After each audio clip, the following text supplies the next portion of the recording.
time is now.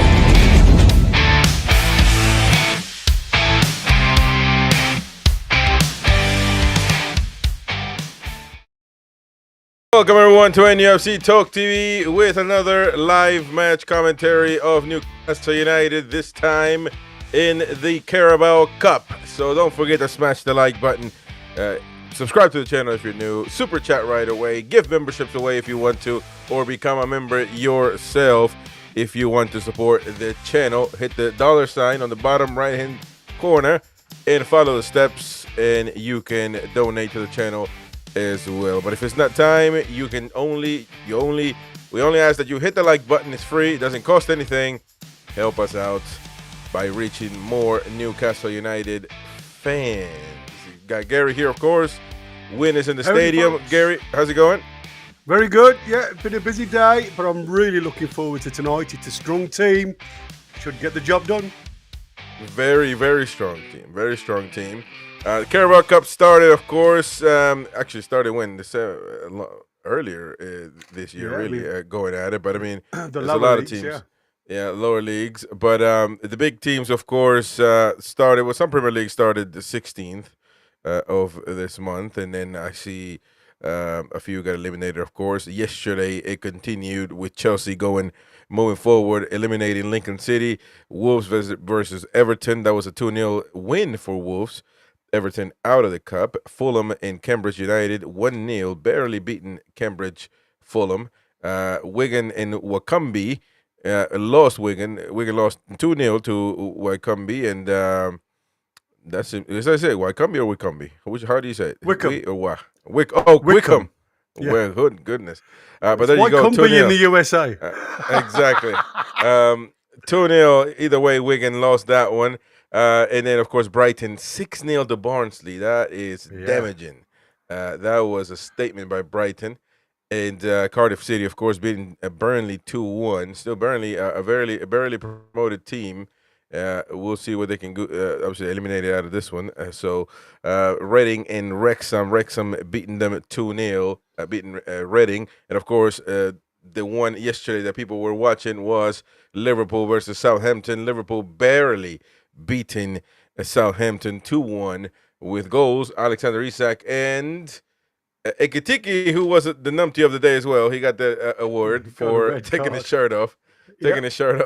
Celebrating, and got the yellow card. But so he'll definitely miss the next game. And of course, I'm assuming Isak will be playing that full game. But that's neither here nor there, because Newcastle United today at 7:45 will be playing against Bradford City. We got the lineups of that, of course.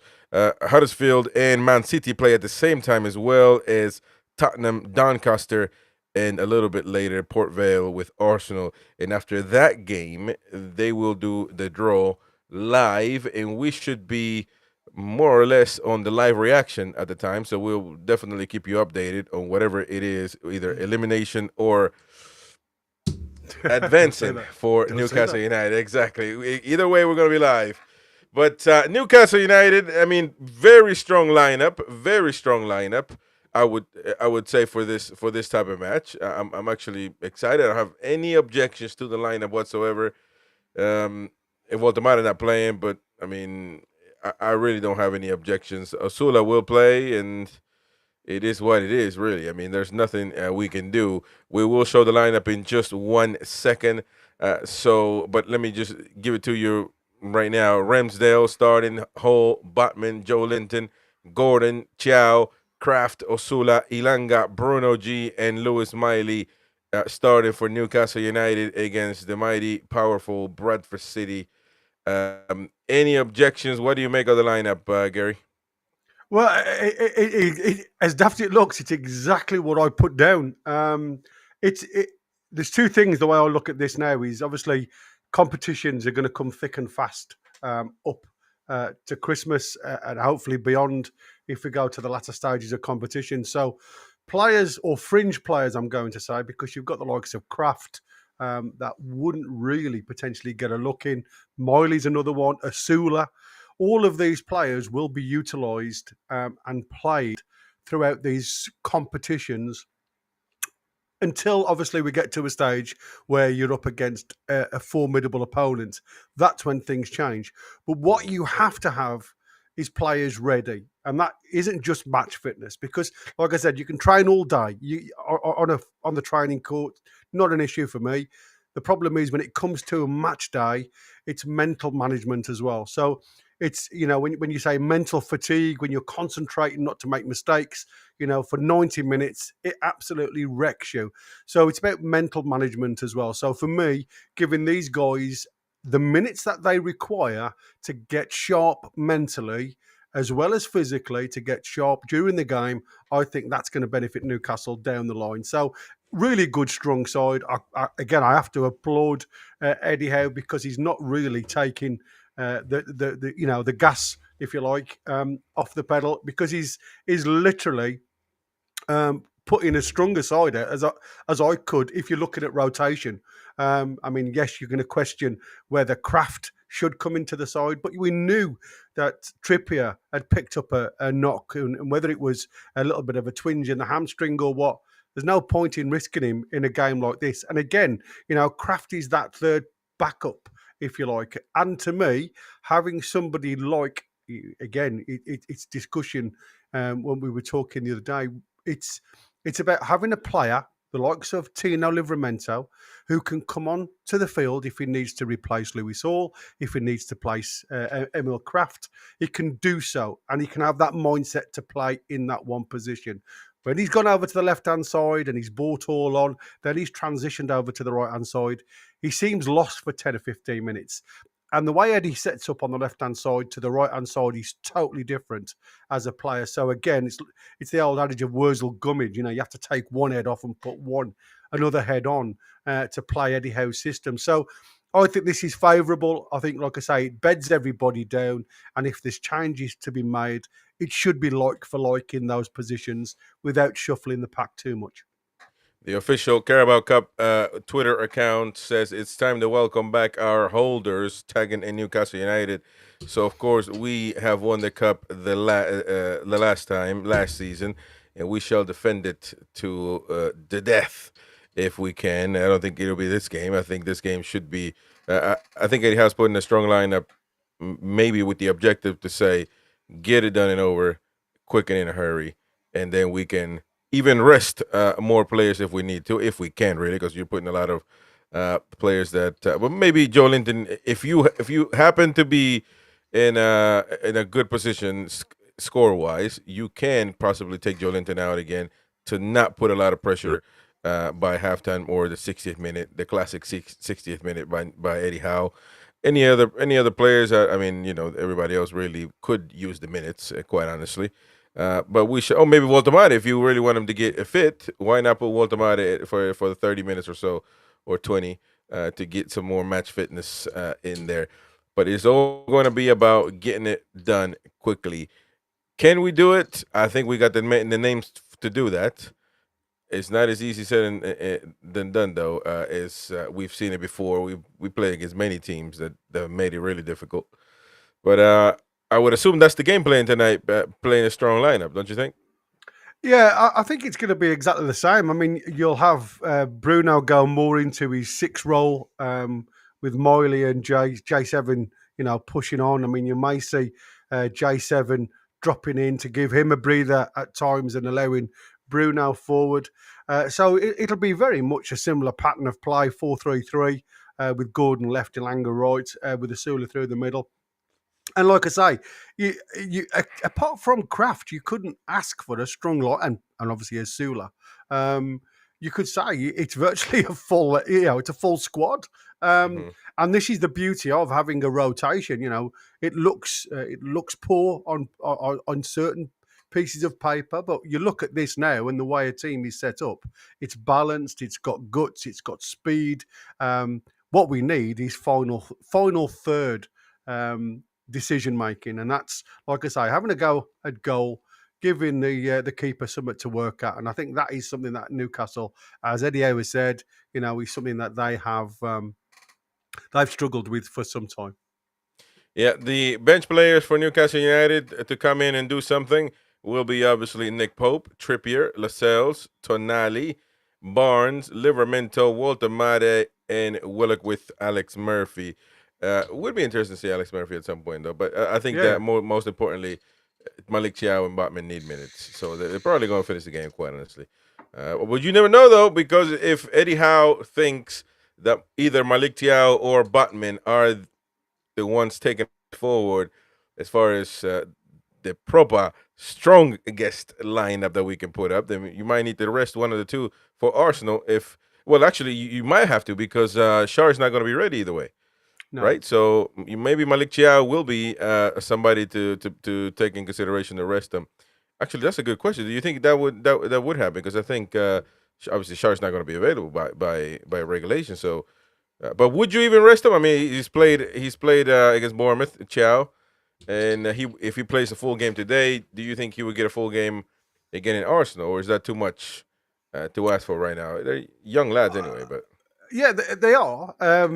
And I suppose what you can say, the way Cho played against Bournemouth, he looked composed, he looked solid, he looked comfortable within the setup.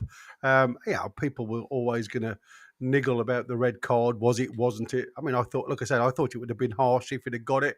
But I think it's like I say, he's under a bit of pressure to play well, and this is his time to shine now. When these players are in the background, it's up to the players within the squad to keep that place. Now, people will say, well, rotation's good. If Malik Cho becomes one of those players, the likes of a Tonali, the likes of a Bruno, that become part of that jigsaw, and that's a link-up player. That's a player who's a stopper, somebody who can read the game really well, somebody who dominates. And if you think about it, like Dan Burns, not the technical player, he's the stopper at the back. He's the one that's going to throw himself around a little bit and get the crowd going, because he's a local boy, obviously, but it's the way he puts himself about. Botman's more the reader of the game. He's the one who looks a little suave, always seems to have a little bit more time on the ball because of his mental ability to read the game. Malik Chow just needs to find his game. And like I said, we know what Shaw gives us. And, Shaw is a little bit indifferent at times, but what he does give you is that ability to spread the ball, the ability to score goals, the odd screamer from outside the box, got a great shot on him. He competes for things. He doesn't always win things. But at the end of the day, when you look at our back four, when you've got Tino in there, Lewis all back, the weakest point is that right centre. So, with Fabian Shaw, even with Lascelles, vying for a place, he's still a weaker point. So for me, it's Malik Chow's to lose. And I think, like I say, he had a decent game against Bournemouth. If he can continue that form, find some rhythm, I think it's his for a long time. Like you say, he's a young lad, 23, playing multiple games. Yes, we'll need Shaw to come in and out the side just to give him a break, but there's nothing saying that he can't do a run of games back to back. That's right. Don't forget to smash the like button, folks. Help us out. Hit the like button. It's free. It doesn't cost you a dime, and you help us a lot. So please, right now, everybody jump out of the chat, hit the like button, and reconvene, speaking, talking to us, chatting it up. And of course, if you want to support the channel, donate, and you can super chat us right away. $sign on the bottom corner. Super chat, gift memberships away, or become a member yourself. Either way, it helps the channel grow in a big way. We got our Sideline reporter, mighty win, outside of in the streets of Newcastle right now, talking to fans with what they think on tonight's game. Let's take a watch at the mighty win in Newcastle. Evening, ladies and gentlemen. Mighty win here at Aspers, Bally's as it is now. And here I've got Kev with me, who we've just heard the news, and as you'll have seen in the prediction league, I've just changed my prediction from 3-0 to 5-0 when I've seen the lineup. Very happy with it. Kev, what do you think about it? I think it's a good score to get. It's a different team. It was nice to see Joel and Bruno back here. I think that's going to make a massive difference from Sunday. Osolo, I'd like to see him show what he's got. I think previously he hasn't shone, but I think against an opposition like tonight, I think he's got a good chance of knocking one or two in. Do you think that if he doesn't shine tonight, we've got to ask some serious questions about him. Oh, definitely. I know Howe and them's talking about getting another centre forward in January. That's right. So I think if he doesn't prove it tonight, I think he's just going down the pecking list. Yeah. And what about the season so far generally? I think in general, I think because we haven't got an out-and-out centre forward, I think the 3 0-0s, yes, we're not scoring. Liverpool was a hard one to take. But I think moving forward, if we can get... But Liverpool, 10 men for a lot of the time. And we did well.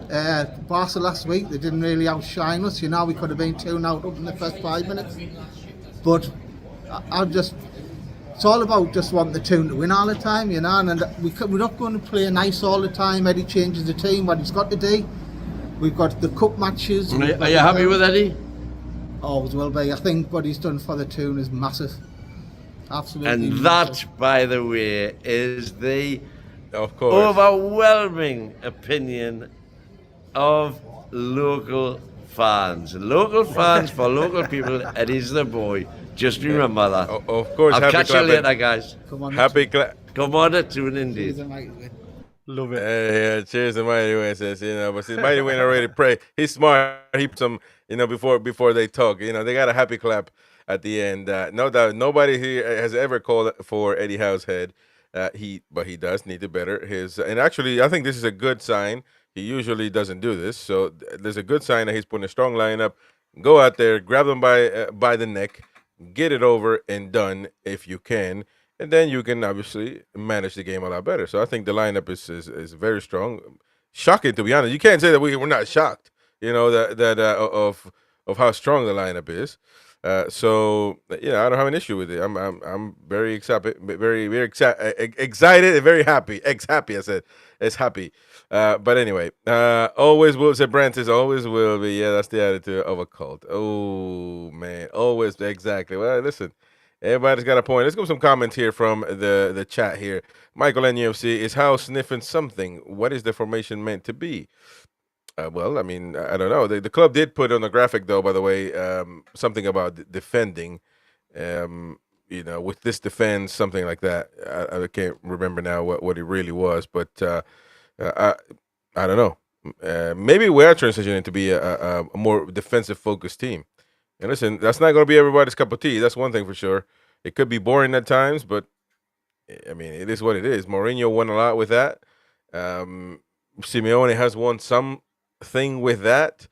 Quite honestly, if you really think about it objectively, playing with the ball, playing proper football wins a lot more than being pragmatic. It just does. Guardiola has won a lot more than Mourinho. Ancelotti has won a lot more than Simeone. They've done great. They got to Champions League finals, but they haven't won much. They won titles, but not a lot as the other more proactive forms of play. But it is what it is. I mean, it is what it is. It's up to every manager to do as they see fit. Trolls, what's the lineup? We already told you there. We'll remind you in a second. Here's how do you say their name? Folio. I don't know, but it says our commercial gold mine. Folio. Our commercial gold mine in Park. Any news there? Eddie needs to do some work on him. Asian market is wide open after Son left Tottenham. Well, I agree with that, but I mean, at the end of the day, he can't really, put players based on their race. He has to. If they're good, they're good. I mean, I get the marketing thing. You can say he's got talent to play, but we actually haven't seen it as of late. So I don't know. The lads were talking about it the other day, saying, because I was saying exactly the same. The one real bright spark in the pre-season was how Park seemed to just come on board and hit the ground running. He wasn't enthralled by anything. He was really wanting to have a go at any defence that he faced. Didn't seem phased whatsoever. So I was questioning what happened to him, and by all accounts, he's got an injury. Conflux, thank you ever so much, buddy. Thank you very much indeed, Mr. Conflux. I appreciate that very much, mate. That was proper. He's given 5 memberships. They have gone to Mancunian Way, Martin. There you go. James Roll, Mickey, Brian, Madigan, and Harry P. So congrats to all of you. Please renew your membership. Thank you very much, Conflux. That helps us a lot to keep going forward, mate. Thank you very much indeed. Oh wow, Win is sending me a USG Champions League match against Newcastle for someone who loves on Belgium. I don't know what the hell. It's just £725 alongside Wow. a ticket. That would be obviously the opposite. That would be what the leases end. No, it's What's he sent you?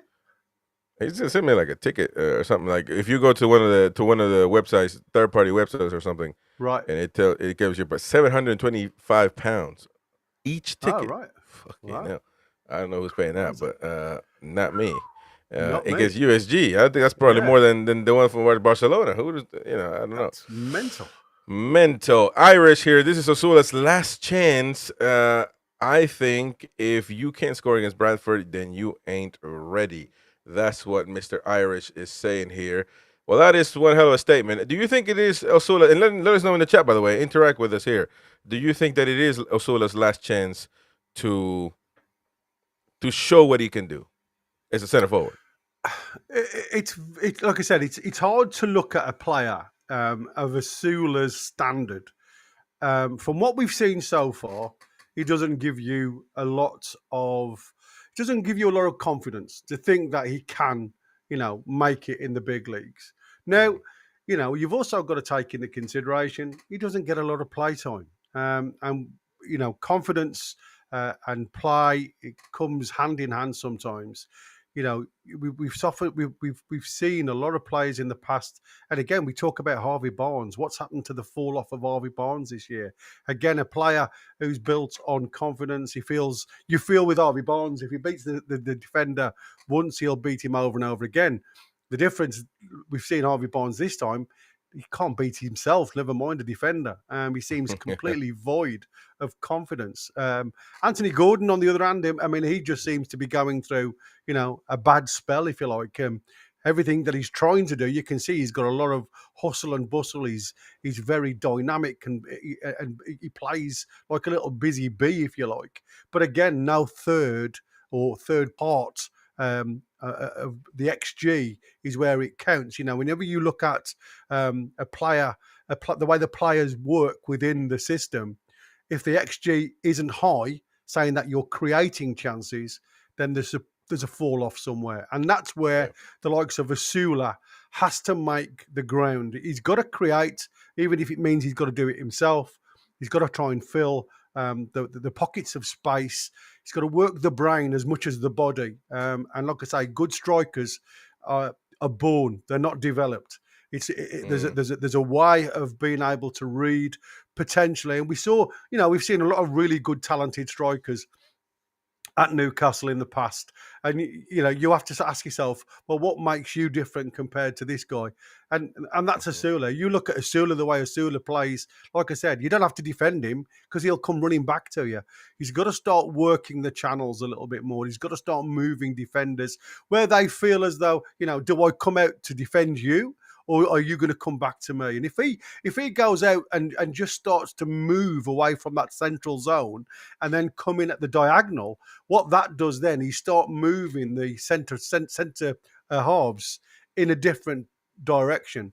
And once you create space, you're not only creating space for yourself if you've got the pace to beat them, but you're also creating space for other people. And that's where your XG starts to go up as a team. So, like I said, it's about development of the game, his individual game, and if we can start to see the increase of XG, then with the amount of chances that you get throughout a game, then as we keep on saying, you have to start hitting the back of the net to get anything out of games, and that's something that we've lacked massively. Yeah. Thank you very much, Random Access, for gifting 5 memberships. Thank you very much, mate. Thank you so much. Helps us a lot. Thank you. And they have gone to, let me go up real quick. They've gone to Shy Media, Craig Wright. They've gone to me.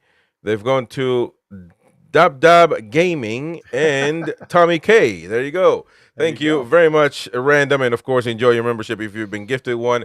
That helps us a lot to keep growing and to keep being a better channel. So thank you very much indeed. And to pay Mighty Wins medication because he is proper. We are knackered. Not good.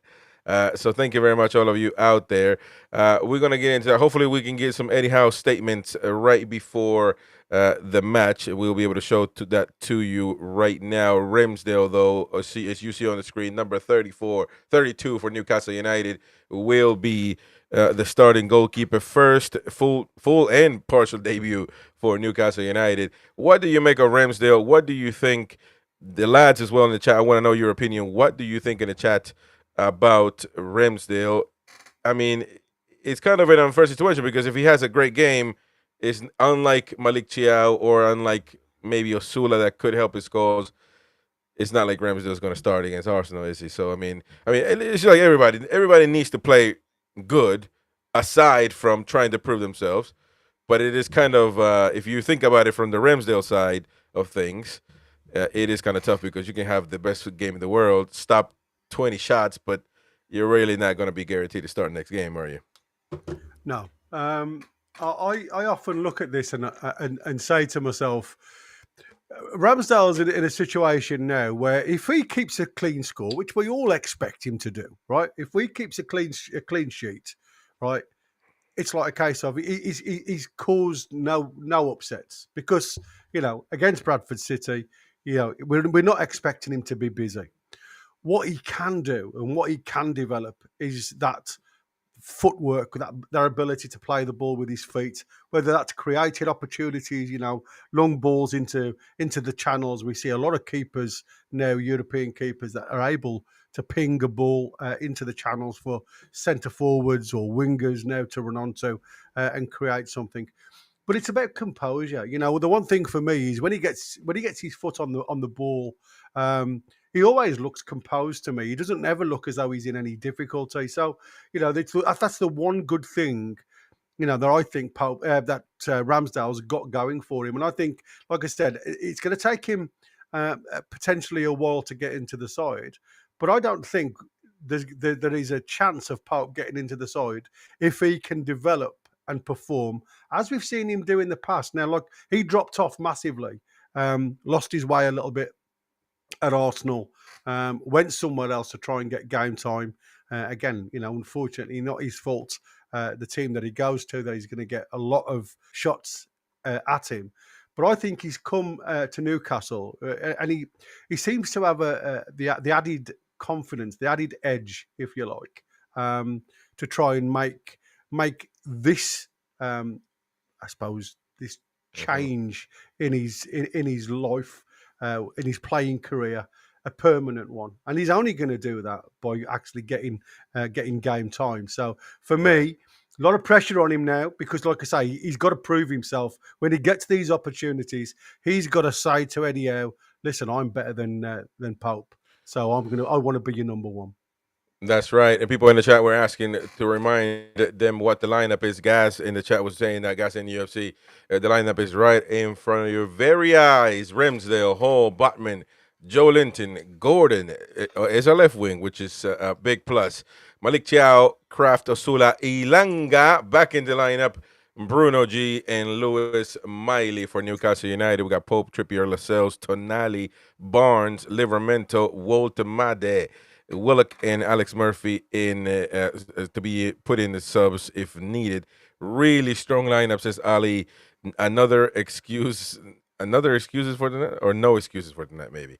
Because I think that would be the sentiment. No excuses for tonight. There's no way that Bradford City should beat Newcastle United with this lineup. I mean, or it certainly wouldn't be a blame of the starting lineup. Listen, anything can happen in football. Any upset could happen. It's not a new thing, but it's more than likely we will be victors tonight. Hopefully, crossing fingers, cross toes, and everything else that you can cross. You got some tactical things here. What do we? How do we work this out? What is the lineup going to be? What do you think would be Eddie Howe's way of attacking tonight? Well, like I said, you've got to. It's about frustration. I mean, the way I look at Bradford, and again, I don't know Bradford's side whatsoever. Just going on a couple of injury updates. I mean, they've got Curtis Tilt. He's going to be out for a few months with a hamstring injury. Neil Byrne, he's missed Cardiff win due to a knee issue, but again, he seems to have passed his fitness test, and he starts at the back tonight. So there's a couple of lads like Callum Kavanagh.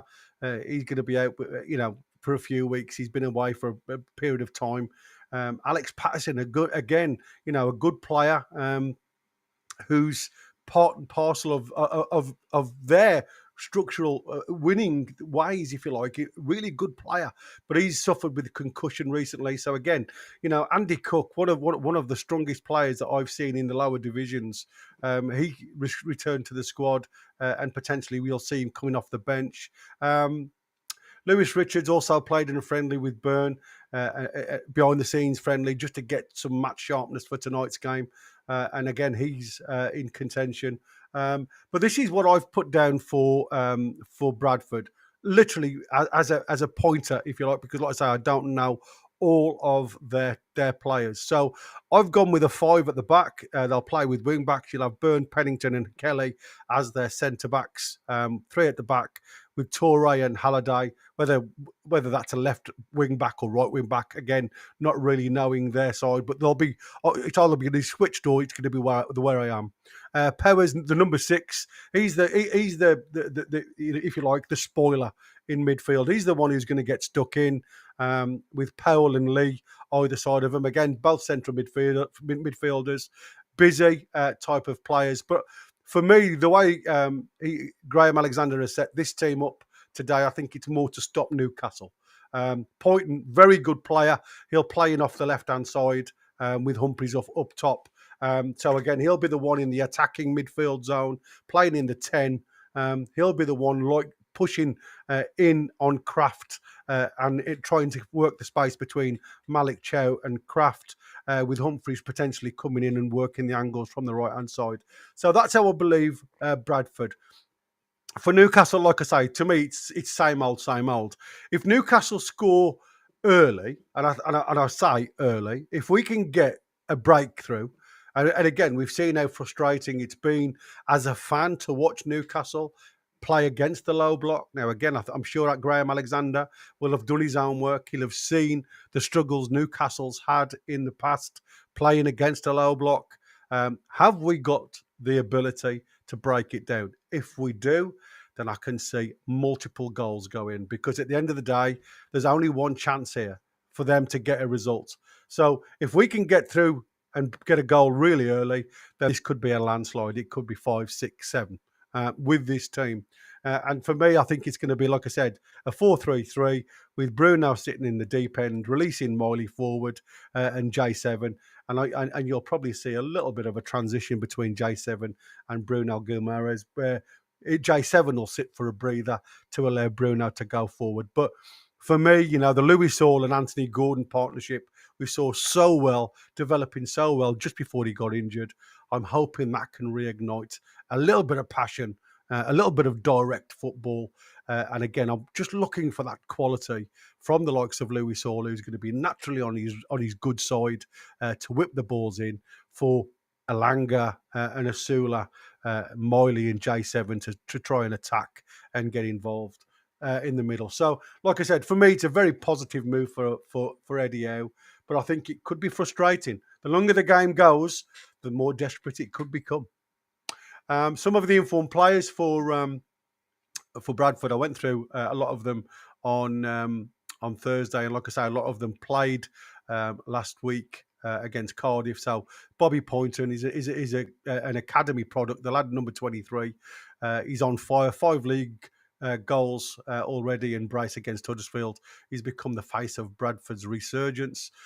Tommy Lee, Anthony Serchevich, Josh Neufeld, all scored in recent 3-1 win over Cardiff, showing Bradford's attacking depth. And Alexander's mindset, he's expected to field a near full strength 11 despite a step up in opposition, with Bradford leading League One and having already knocked out Blackburn and Stoke. They're not just here to make up the numbers, said Alexander. if you're thinking of weaving this into a match day content, it's like I say, it's going to be more of a docudrama, this one. And I think it's like I said, that they will try and defend, and the likes of Poynton, who's got a bit of pace about him. Again, he's got something about him, Poynton. I think he can move up into higher divisions. He's definitely can play in Championship. Not sure whether he'd be able to manage the Premier League, but you never know. Sometimes you do get a bit of a rough diamond in these lower leagues that when they make a move up, we've seen it with the likes of Scott, that come from Bristol. You can make a move and it can be a massive positive for your career. But again, there's a couple of players that we need to be aware of. All right, that was the update right there on Bradford and some Newcastle. This is Twitter saying that tonight Malik Chiao and Batman is going to be these two right here. Maldini and who's the other one? The captain for AC Milan at the time. That's Maldini played for a long time, man. He played into like 30 years almost. But if Malik Chiao and Batman can be close to Maldini, I'll take that at any given time. And maybe tonight will be the night that they show Eddie Howe they can certainly be that. Let us go with some comments. I know people are having their say, and we want to be able to share their thoughts. Laura says, sorry, been quiet, going through some shocking sad news about my mom at the moment, trying to keep positive about the match. Cheers, Laura. All thoughts best, Laura. for you. Prayers and everything going your way.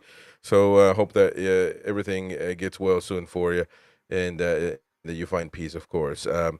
And let's go with some more comments here. And Ad says, hi, Chris and Wynn. Hi, Chris and Gary and everyone. Hope you're having a great evening. Thank you very much, mate. Hope you're doing well as well. NUFC Truth question, if this is a rotation, who's playing Union Saint Germain? What is it? Union Saint-Germain. USG. Yeah. Who's playing Arsenal because Union smashed PSV? Well, I don't think you're going to rotate it. Listen, maybe Voldemar won't play, and he'll play both of those games. So you got the strongest center forward. You will be able to get Gordon. Gordon hasn't been playing much, so he'll definitely be able to play back to back. You think that Byrne and Chiao might play for Arsenal? I don't know if Shar will be back immediately because I'm assuming he can't even run or anything like that. He has to be off completely, right? Yeah. So that means he's not going to train with the team for a week and a half or so. So maybe Malik Chiao and Bachman are just going to play back to back to back to back. And it just listen, it is what it is. You need to rotate when you are playing every player, constantly, and they're knackered, and you keep doing. But if the players are performing, they're getting some rest here and there. It's not the end of the world. They can perform. They're young lads. So, let's not put them they're not fragile individuals. They can go out there. I agree with Joe Linton. You need to be careful with him, and even Botman. But as far as Malik Chiao, I don't think he has any issues with that. So we shall see.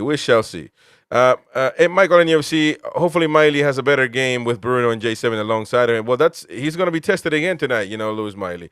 A lot of criticism last time around.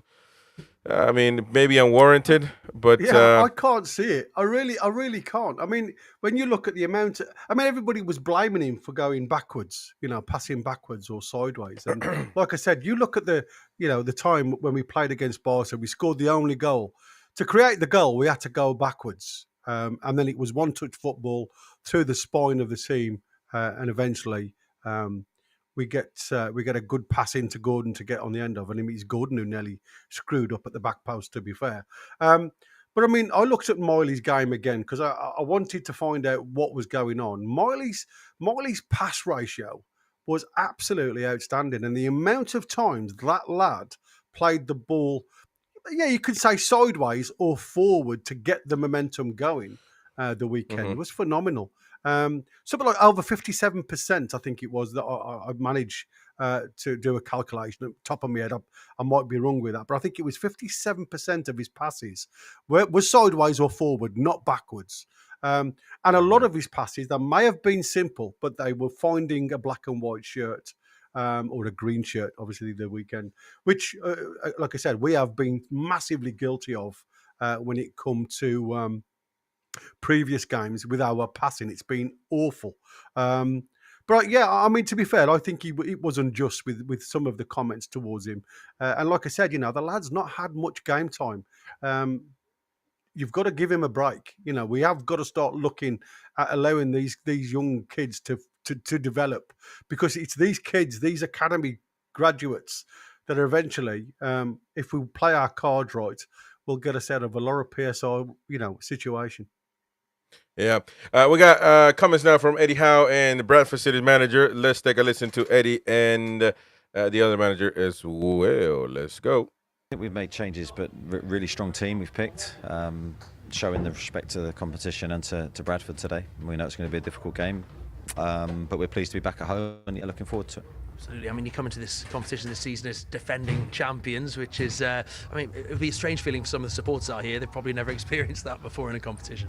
Yeah, it's got a nice ring to it. And obviously we want to stay in the competition as long as we can. I think we love the early rounds. I think this is a good game for us. Of course, it's in the spell of a lot of games, but we want to perform as well as we can. I think our performances generally this season have been really strong. Graham, first of all, 5 changes from the side that won 3-1 at the weekend. What's he thinking? We've done it all season. We believe in the squad. We trust all the players. I think the way we play, it's high energy. We need it in and out of possession. So if we're playing every 3 days or 4 days, we have to mix it up, and I trust them all. There you go. That were the managers there that are set to face each other tonight. What do you make of Eddie Howe's comments? Well, like I said, he's the defending holder of the competition. Right. He would have a lot of people pointing fingers if he treated this competition as anything but a Very second true. opportunity. To go on and win it again. And like I said, for me, the only way Newcastle keep up with the big boys, keep in touch with the big boys, is competing in competitions like this. Don't think we're, like I say, the FA Cup is there. I'm not saying you wouldn't go and compete it, but for me, we're never going to win the Premier League in the next 5 years. I don't think it's going to take us a few years to get up and around the Liverpools, the Arsenals, but there is nothing stopping us, because these are the teams that see these competitions as nothing but a waste of energy. So they will always say, we've seen a lot of teams struggle in the past coming up against lower options. For me, I think Eddie is showing Graham Alexander a lot of respect. Bradford ain't a bad side. Like I say, I've watched them a couple of times. Yes, in highlights, but I've watched about 6 games now. I saw them live a couple of times last season when they were in Division 2 or League 2. So they are moving. The momentum's with them, so they've got a lot of confidence. And like I say, they're very difficult in the air. 1 or 2 good players, and they have got game changers. So you Newcastle have to be on the mettle. And again, the players that have got out there, these are Premier League quality players. These can't manage Bradford. Then you've got to question whether it's a mental thing or whether it is actually the player's technical ability. If we can't beat Bradford, Prove that we're wangers. there you go. There you go. Thank you, Mighty Wayne. JL, almost as strong as a team versus Bournemouth. Osula's chance, says JL there. Michael, 3-4-2-1. BBC Sport is saying that. It might just be 4-3-3, actually. I haven't even think about it, but just from what I can kind of see. Is that what you had over there, or what did you have? I've gone for a 4-3-3. I think Kraft will play right back. I think there'll be a lot of support with the likes of Lewis Hall and Gordon. I think what you'll see is exactly the same as what, like I said, when Tripp is on board, and when Tino's playing right back. Eddie Howe does see the left-hand side totally different to the right-hand side. And what he wants to see is players shuffle across. So Botman now will cover the left back. Chow will go into the centre. Kraft will cover the right-hand side. So they will drop into a 3 at times to allow the likes of Lewis Hall to bomb forward. But that, you can't say that is the lineup, because it won't be. Right. It'll be a 4-3-3. And what it'll be a fluctuating 3-4-3, 3-3-4 at times. Goodness, that's a lot of numbers there. But listen, it is what it is. We shall see when the players get onto the pitch, of course. Let me go over more comments here. Lee McFarlane, we need to hammer these to get us firing in the goal scoring department, but a win any which way we will do. Right turn, Clyde, says Lee McFarlane. Fletch here, looking forward to watching Ramsdale's distribution. Well, that's going to be interesting, actually, because he does have a good distribution. I think he's a good shot stopper. I mean, he's a goalkeeper for a reason. But it would be interesting how the back line communicates with him as far as the body language and the trust. And maybe that could persuade Eddie Howe to think otherwise as far as that goalkeeper. I think I'm not going to sugarcoat it. I think it's extremely tough for us to get for Pope to come out, quite honestly. But it's going to be interesting to see that. Let me go. Mighty Wayne has got more people at around, not at St. Jesus Park, but around the Newcastle area. At Aspers at the time, it's called Bally's now. So that's probably not even a 5-minute walk from the stadium, if that. So really, it's not even a far walk at all. But that is kind of our NUFC Talk TV's point before the game. So if you want to meet up with the lads, go there. Mighty Win right now.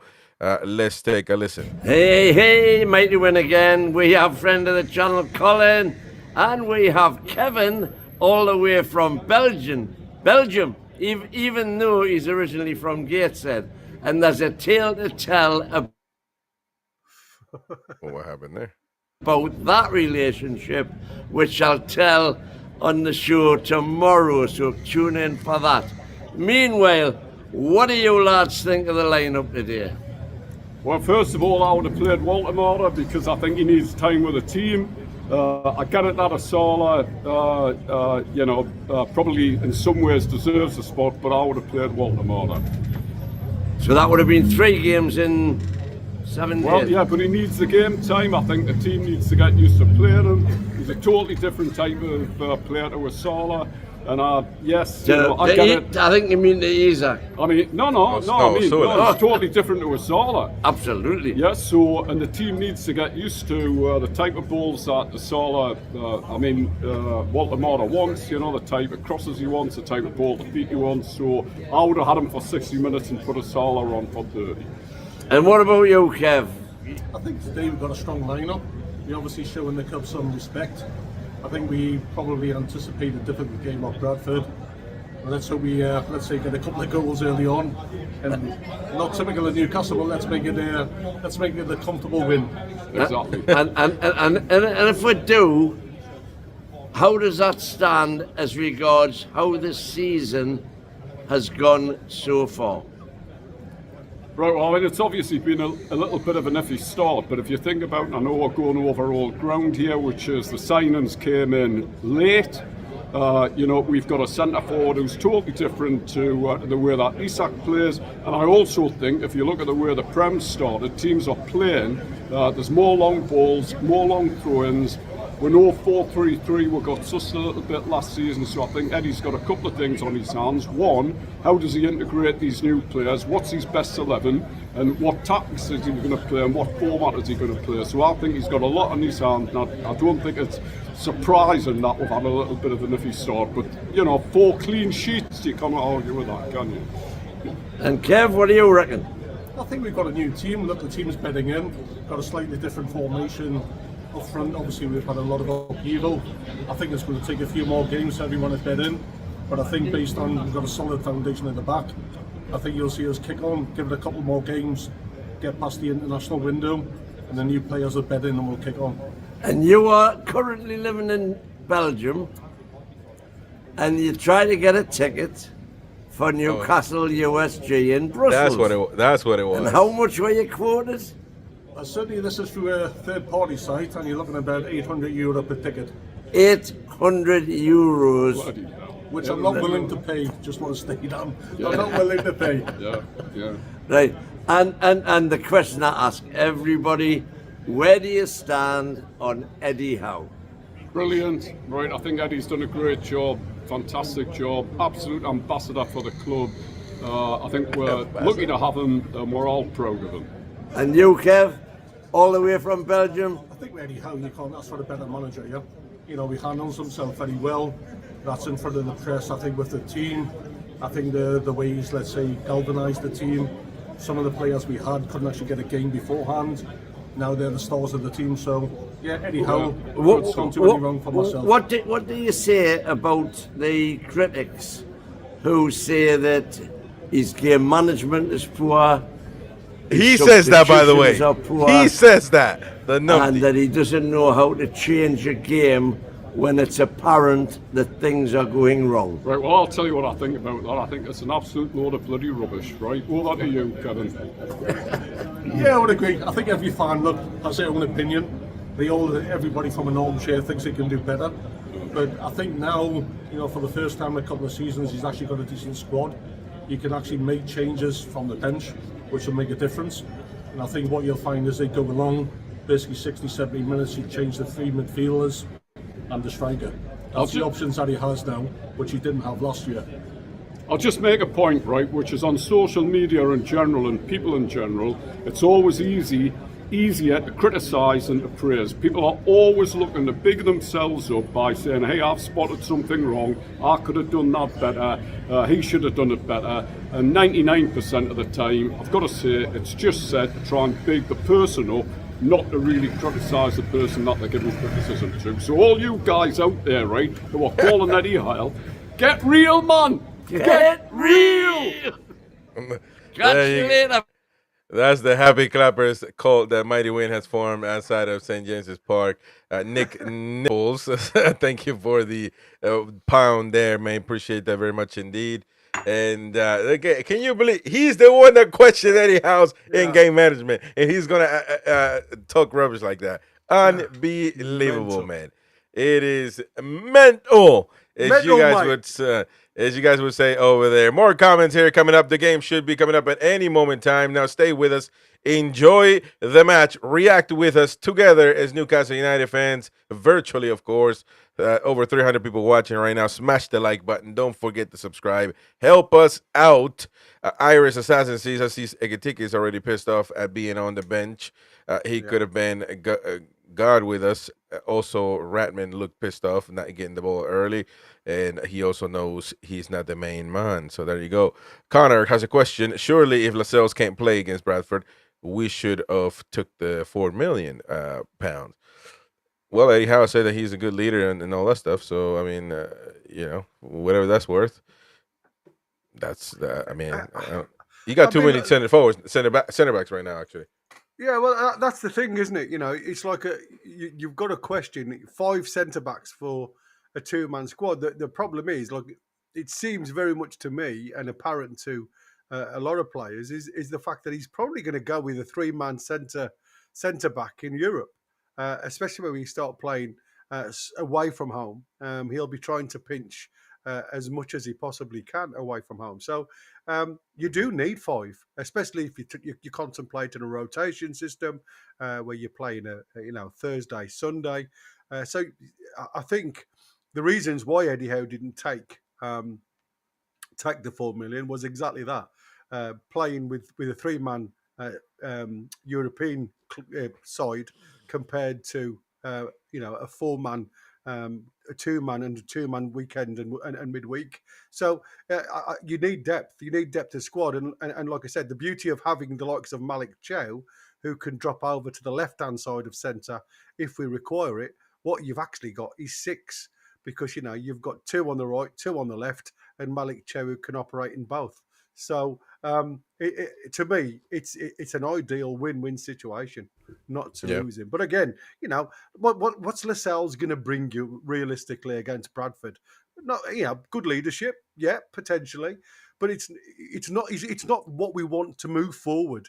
Malik Chow is the player. Yeah, Malik Chow is the player that we want to, in a black and white shirt, to move us forward with the quality and to get used to the way we play. And the only way he's going to do that is by playing minutes. Yeah. I got to get rid of this scoreboard here. It's all knackered from the last game around. So we'll take that off. And yeah, I mean, I agree with you. I think Lascelles is was a decent player. I mean, I'm sure he still is, but he's not really anybody that's going to take you forward. I mean, it is what it is. Time has passed. You've got to move on. You got really, at this moment in time, if you think about it, 4 center backs that are working really hard to keep their place it is almost going to be really impossible for Lascelles to get back to those levels. You know, it's already done and dusted, and you could actually argue now with a performance and a half that Malik Thiaw is kind of making a big impact on Newcastle's perspective, Newcastle fan perspective. Maybe not enough time, and people like to just jump the gun and say Malik Thiaw is going to be great. But you can only Malik can only play the games that he's called to play, and the ones that he certainly has done well. So we will see tonight what he can do alongside Botman again. We are at St. James's Park. Let me see. There we go. Now I get to put the there we go, ladies and gents. Newcastle United set to receive Bradford City. Where's Bradford City from? Bradford City. But where's that in the UK though? Bradford is north of centre. It's not that far. It's no. I mean, it's not really massive far. I mean, there's a bunch of teams up in Yorkshire, Lancashire, Right. Leeds, Bradford. I mean, if you look at Leeds and Bradford, massive rivals in that area. So yeah, I mean, it's not a million miles away from me, if I'm honest with you, in Warwickshire. So I've been to Bradford back in the good old days when it used to be a wooden stand, before it got burnt down, unfortunately. So Back in the good old days. Yeah, I've been there. So yeah, it's like I say, it's Yorkshire, Leeds, and all round that area. So like I said, nice part of town. I quite like the Yorkshire lot, if I'm honest with you. They have a good bit of banter. And like I say, it looks like we've got a couple of Bradford, the Bantams, in the chat. The Like I say, Bantams. we What do they don't call mind the you in chickens, the man? chat. Yeah. Don't mind the chat, but try and keep it clean and course. nice. If you want to can, join in the try not banter. to spoil either, because obviously, we're going to keep the football experience really good going. And we're going to put the time and the score so you can line up with us if you can, and we can watch it together and experience the game together. Please help us out. Smash the like button. Become a member. Subscribe to the channel. And NUFC content, Newcastle United content every single day, multiple times a day. So stay tuned. Players saying hi to each other. Malik Thiaw, Ramsdale, everybody out They've got there. that pink, I don't know what it is about these pink kits. Just never look. It's like a sickly pink. A lovely autumn evening on Tyneside. Yeah. Night already. Oh yeah. And here we go. Temperature's dropping Ramsdale. massively now. Oh yeah, I bet it's getting colder and colder. Over here, still warm, but I bet over there in the UK it is Be about 8 getting degrees. I would colder and imagine. colder. It was only 16 during the day here today, and it was decent, but I mean, you could tell there was a nip in the air.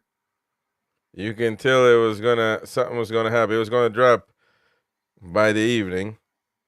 And it is, again, the debut of the champions. Newcastle United set to defend their title against Bradford City tonight. Hopefully, moving forward, maybe another cup. Who knows? So let me know in the comment section your predictions of this game. And also let us know if you think Newcastle United can win this tournament.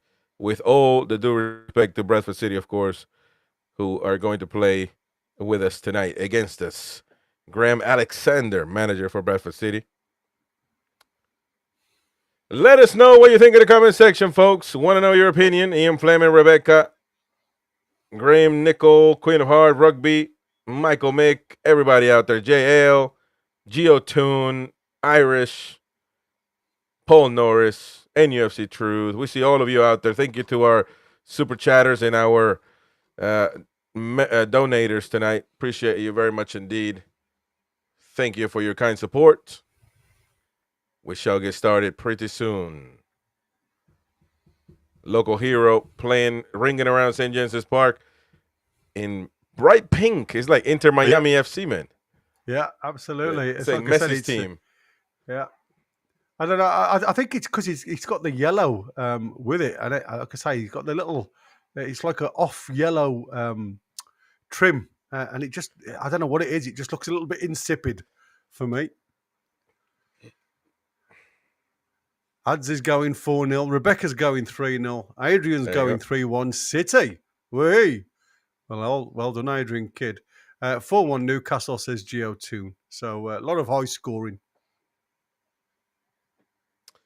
We are set to kick off tonight, ladies and gents. Bradford City set to kick off the first half here of tonight's match. Thomas Kirk, referee for tonight. Mad Dog and Eddie Howe put up a really strong side. We shall see if it's enough to be the mighty and powerful Bradford City. It better be. I'll tell you that much. Yeah. Oh, wait, man. It was a kickoff. I don't know what the delay is. It's mental. Come on. Ilanga getting ready. We shall see if his speed is good tonight.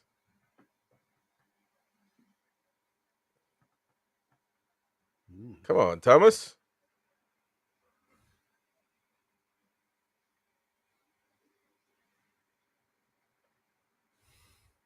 What are you counting the players? You shouldn't have done that a long time ago, man. I was going to say, you should have done that surely during the lineup. Oh, wait a minute. Christ. Come on, lad.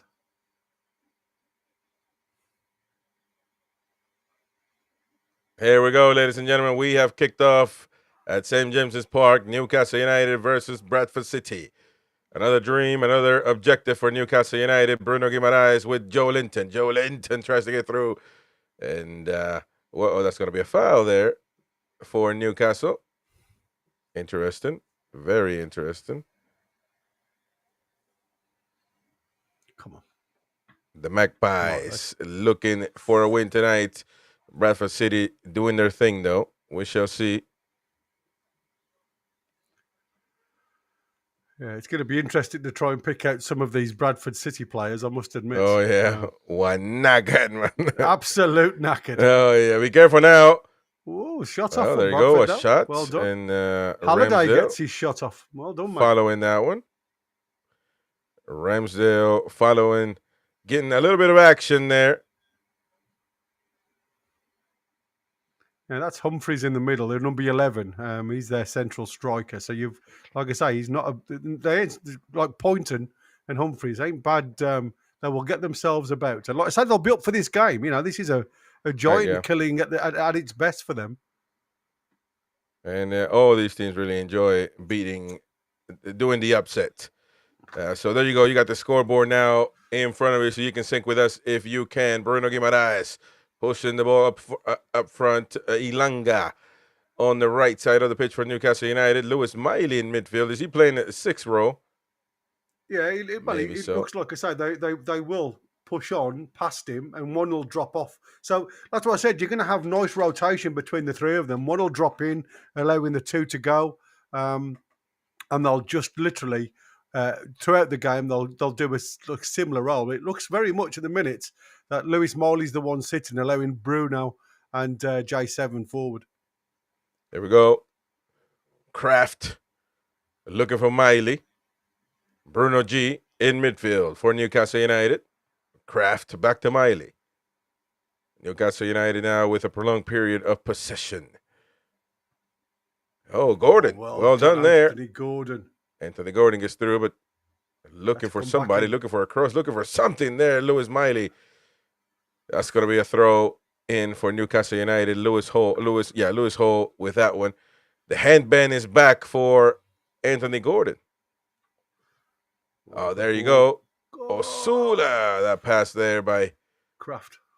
A little bit too just far behind. Yeah. Ilanga. Lewis Miley. Sven Botman. That's a good ball.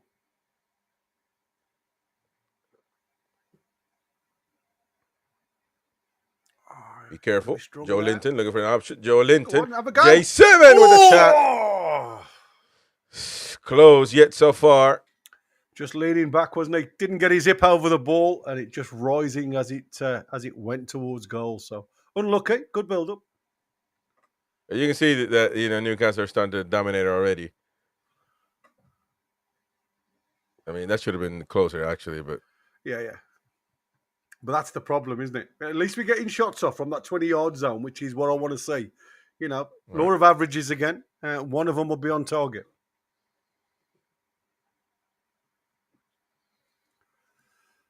There we go. Bradford taking no chances, going long. Hoofing it all the way to Newcastle's side. They're going to try to put two passes together, but Newcastle with the press. Sven Botman looking for that one. Oh, Sven Botman's going down. Maybe something happened there. A smack in the face or something. I'll tell you something now. Bradford are committing bodies forward. They're not sitting deep as I expected them to. They've set up with a 3-4-3 system, and they're really giving it. They're really pushing on Newcastle in these first 4 or 5 minutes. They're going to make it really interesting.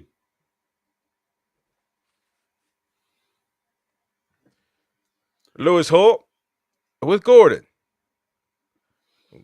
Anthony Gordon now going into the midfield. He's going to have to pass it to Emil Kraft, the Swedish international, with the other Swedish international, Ilanga. Now Bruno Guimaraes, Joe Linton, J7 to Gordon. Gordon with evil intentions, but unfortunately not quite good enough. Well done by Malik Chiao there.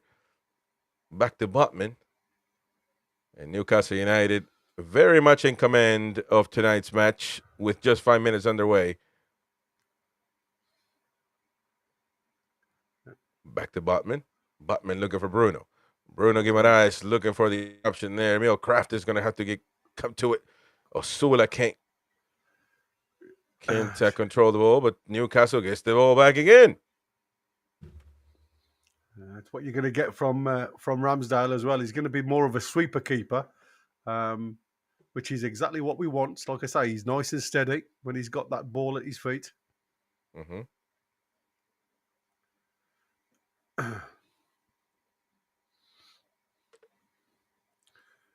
It's whether Newcastle, with the domination of the ball, with the possession, can actually create, and I think that's always going to be the situation with us. Very much so. There we go. Now we're going to see Ramsdale's footwork. Not bad there. Simple pass to Malik Chiao. And now Lewis Hall. Newcastle United taking their time. And that's nothing there. The referee, play on, says no foul by Powell. Gordon. Ball. Bruno, Kraft, and now Ilanga on the right side for the Magpies. 1-on-1 Ilanga gets through. And the other one, good tackle there. Ilanga rolling around, looking for a foul, but... Referee's given it. Oh, he has given it. Interesting. Yeah. Bruno just having a word. So we need a bit of protection. They're certainly not leaving anything out at the minute, Bradford. They are well up for this game. Oh, geez, it was quite a clumsy tackle, if I'm honest with you. Oh, yes. I wasn't aware of that one, but it didn't look that bad. But, yeah, it was late.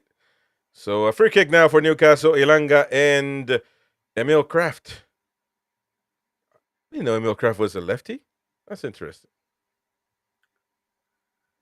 It looks like it's going to... No, Ilanga there now with the cross. A little too much spaghetti sauce there. Gets through all the way to the Gordon side. Anthony Gordon now alone there. Another late tackle. The referee is going to blow the whistle. And that's a proper free kick right there. But we don't have anybody to take these. No, that's directly. That's the lad who said he gives you a little bit of bite in that midfield. Him and Power and Lee are the strong ones, if you like. Look at that. That's a yellow card. Late. That is extremely late. Look at that. It's no attempt for the ball whatsoever.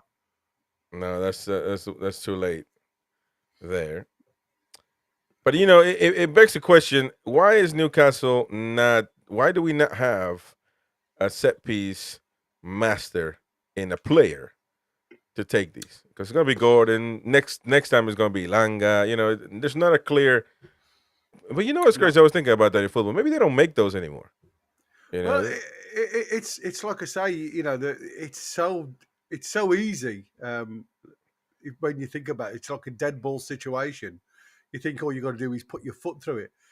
It's a technique, and a lot of players now that have got that technique seem to kick through the valve of the ball. So the ball, like it literally throws a really strange shape towards Here we goal, go. which confuses them massively. So, like I say, it does take a lot to get whip on the ball, movement on the ball, and in direction. And like I said, it's about technique, having that decent ball striker. And at this present moment in time, like I say, Kieran Trippier was the player that we always used to look at from 25 yards, but it just seems now even that's gone. So whether that's something to do with age or something like that, he hasn't got the power anymore. I don't know. It's crazy how these players just seem to all of a sudden. Bruno losing. Yeah, that's Bruno losing the ball there, giving it back to Bradford City. But I think Toon Army should be our main boy when he's playing, if I'm honest. I agree with that. I agree. But again, he does it for Italy. So something is not working there. Gordon still in the ball. Well done. But that's an even better job there by Byrne, I think. That's his name with a Y. No, that was Piddington. Sorry about that. Yeah, either way, that's another center defender there. Joe Linton with the throw-in. It's going to give it to Lewis Hall. And what are we going to do here? Give it back to Joe Linton. Ball's in play. Oh, man, that was an easy. That defender went down. What's going on there? Be careful. Botman and Lewis Hall is going to have to play back to Ramsdale. Ramsdale there. Showing his footwork. Malik Chiao. Hall. A little bit nervous there, Lewis Hall, giving the ball away quickly. Bruno, right there. Kosula, who does a lot of moving, but not a lot of doing. Yeah. Well done. That's an easy interception there by Botman. It's turning to be an easy game for Newcastle United, which can be worrying at times as time goes by. But there's a lot of time left anyway. Here we go. And the ball's lost there now. Pointing. Yeah. This is Toure on the ball now. Toure. Yes, the ball is must have been a throw in there. It looks like it got out. There we go. A throw in now for the Magpies. 11 minutes underway, ladies and gentlemen. Let me know what you think in the comment section down below. Should be hammering these lots of Smiley, but it's easier said than done, though. We are dominating the game, quite honestly, in just 11 minutes, but we haven't really had a shot on target yet. No. So it's a lot of ball possession. And that's it. It's ball possession in areas that aren't going to really hurt Bradford. And like I said, Sula needs to drop out of those central positions. Move some of those centre halves away for the likes of Alanga to exploit and Anthony Gordon to run in on the angle, because then you're going to create lines. It's crikey, I didn't realise it's been that long. March 2001 was the last competitive game. What happened there? 2-2 draw. I think he was offside, and he's just obviously put it into a net. Nobody's competing with it. Here we go. Bruno Guimaraes, captain for Newcastle United, as we already know. Joe Linton goes down.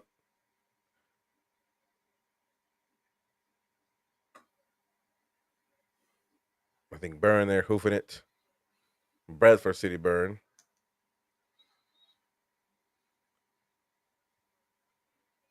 And now Bradford City with the ball. Interested. Now Newcastle United running after it. Lee.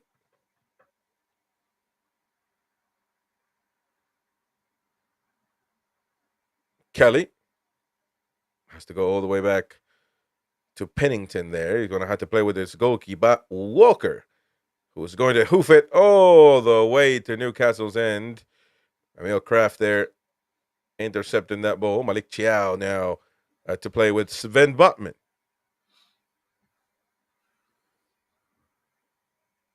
Back to Miley. Yeah, it certainly looks like Miley's playing in the Tonali hole. J7's just on his heels a little bit. Yeah, J7 just on his heels a little bit there. Now he's moving. Come on.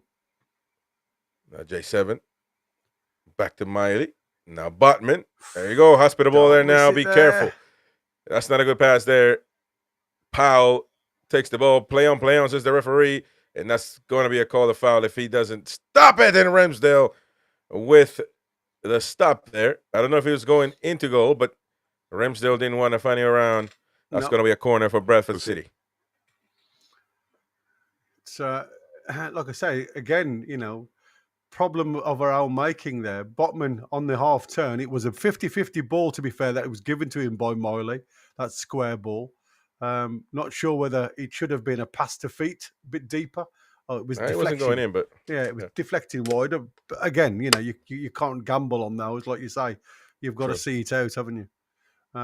It seems Miley with a bad ball. Pass, though. Absolutely, yeah. That's a couple there that Miley's played into space, and people have just been either a little bit late in the pickup of the ball, or they're just on the heels a little bit. There you go. The referee having a word there.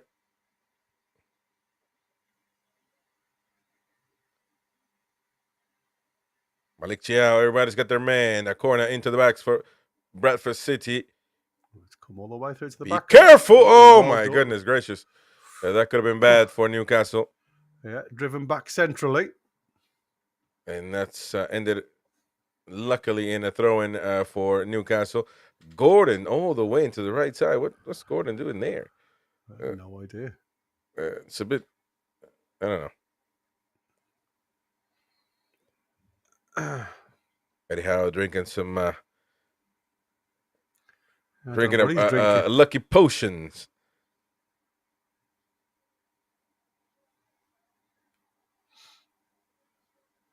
Ramsdale. Sven Botman. Lewis Hall. Newcastle United passing the ball, losing the ball. Gordon. Now Bruno. Bruno Guimaraes, and the pass goes to William Osula. Out on the left-hand side, look, see the difference? So you look at the space now, but that centre half has to move across. That's what we wanted to do. Yeah, much better. Bruno, Lewis Hall with the cross. Rejected there. Back to Newcastle, though. Emil Kraft. Miley. Well done. Play the way you Bruno. Bruno Guimaraes. Bruno just sticks his backside into people, doesn't he? Gives him a yard of space to work the ball. Joe Linton. Lewis Miley. Quick. Ball back to Miley. Bruno. Very patient build-up. Go back Bruno outside. G. That's it. Kraft to Ilanga. Miley. Nice. Back to Bruno. Shot. Gordon with a shot. Oh, we won. The ball is there. Joe Linton. J7 with the shot. Great build-up. Absolutely superb build-up. Well done. Get in.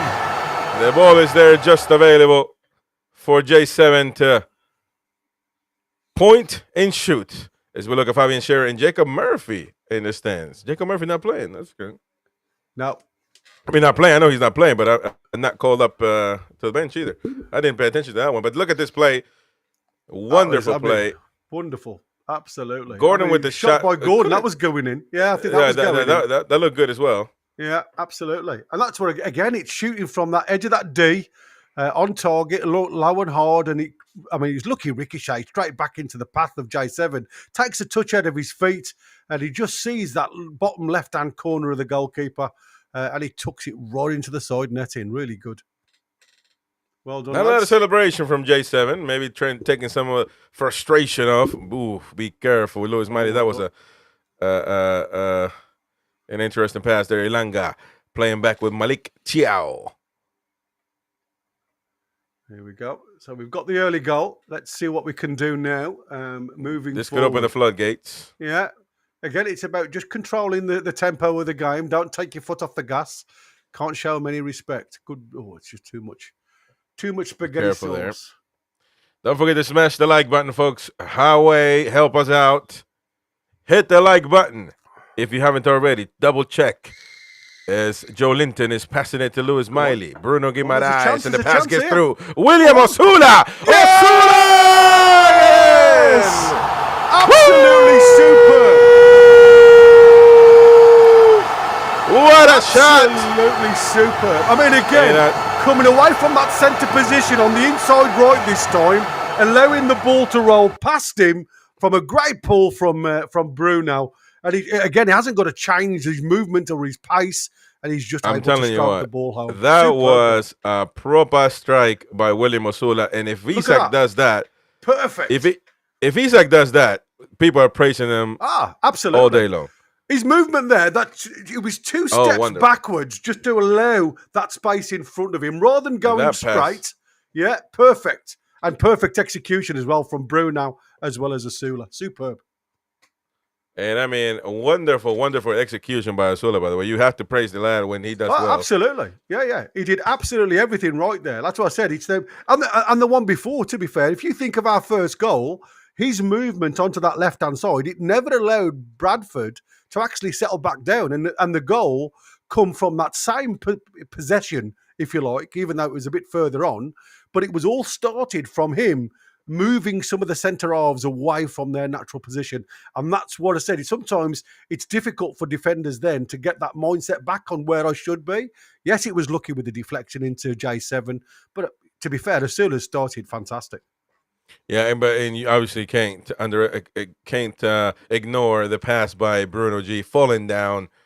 I mean, precision, a surgeon's precision by Bruno Guimaraes with that pass as well. And again, it could be the floodgates that might be opening up for Newcastle United, and it is what it is. Ilanga tries to give it to Bruno Guimaraes, and now Joe Linton, J7 looking for somebody. J7 should have already passed the ball. J7 is getting a lot of traffic in that area. Osula loses the ball there. J7 again, and that's going to be a foul by J7. It's just frustrating, isn't it, Ty? Because you can see the pass. If he can just get it out of his feet. Absolutely. The pass was there. There we go. Let us know what you think in the comment section down below. What's going on right now in the Toon?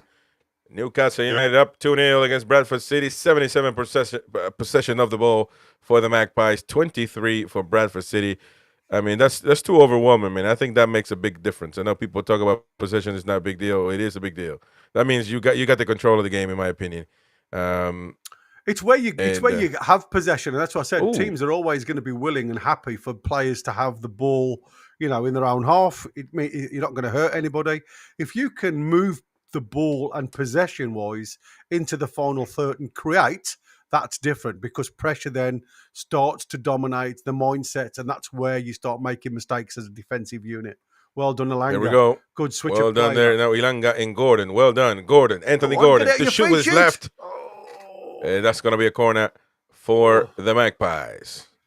Another opportunity in the 22nd minute there. Some nice movement from Ilanga, to be fair, right to left hand side to give us that extra body. Bursting the pace from the centre circle out on the left-hand side.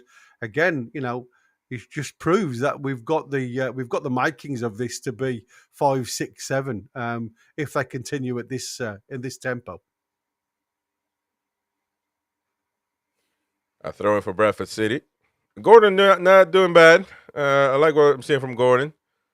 No, he's doing good. Yeah, he's doing. Could have had a goal, by the way. That Joe Linton goal. I think that was going in, but either way, it counts. Yeah, absolutely. And like I said, he's getting himself in the spaces to create a shot, isn't he? So that's. But you can tell, where he's comfortable doing. He's on the wing, man. On the wing, he's free. He's comfortable. Just let him do what he can do. What he can do best, at least. Coming off this left-hand side, like I say, it gives him that freedom just to ghost in and out. He plays wide, and then all of a sudden just drifts onto the inside left position, then drifts into the central position. He becomes an extra body. And if he's not being marked, he's got opportunities to get in a shot off. You play him through the middle, and like I say, he's lost. And we've lost two positions, unfortunately.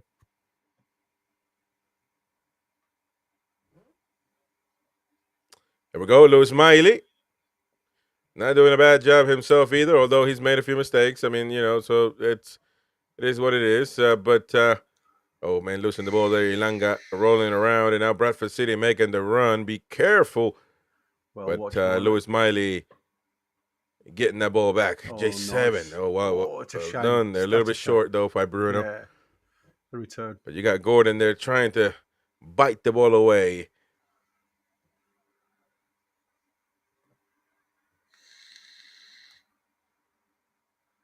Well done. Botman, well done. Botman, yeah. Ilanga. Again, Ilanga seems to be playing narrow. You know what? It's crazy because I've seen Gordon do the same thing. They're like, a lot of ways they're doing like a diagonal run. To the opposite end. It's just kind of. It's because they play. Yeah, the way Bradford are set up to play this 3-4, then they drop into a 5 with the likes of Toure and Halliday, which have obviously been told by Graham Alexander to obviously sit out there. Then all of a sudden, when Anthony Gordon and Ilanga come narrow, in actual fact, you've got 3-on-3 a lot of the time. Oh, it's a good. Lewis good Hall ball. is on the ground. Good Ilanga ball. with the ball. Osula with the shot. A good block there, hockey style. Yeah. But Lewis Hall was on the ground. I wonder if he's still down there. But Osula with the second opportunity to score tonight. Yeah. Corner for Newcastle. Here we go. His eye on tonight. Tell you what, that still looked like a solid shot, man. With his left foot, that's what I said. He's naturally, dual-footed. I mean, he's quite comfortable to have a go with his left foot as much as he is with his right foot. And again, I can't fault him for having to being able to do that. It's like I said, it's just his movement. He's just got to stop being this central pillar and start manipulating the back line a little bit more by movement. And you've seen the type of problems that he creates defenders with that movement. He's created a goal for himself, and his movement during possession has created space for somebody else to exploit. So he's got it in his locker against lesser teams. It's whether he can provide it against the big boys. Gordon with the corner. A corner there. There's a man down. Botman, I think. The ball goes back to Ilanga with the cross. It's a good ball to the back. And that's going to be another corner. Yeah, they're certainly penned in, Bradford, at the minute.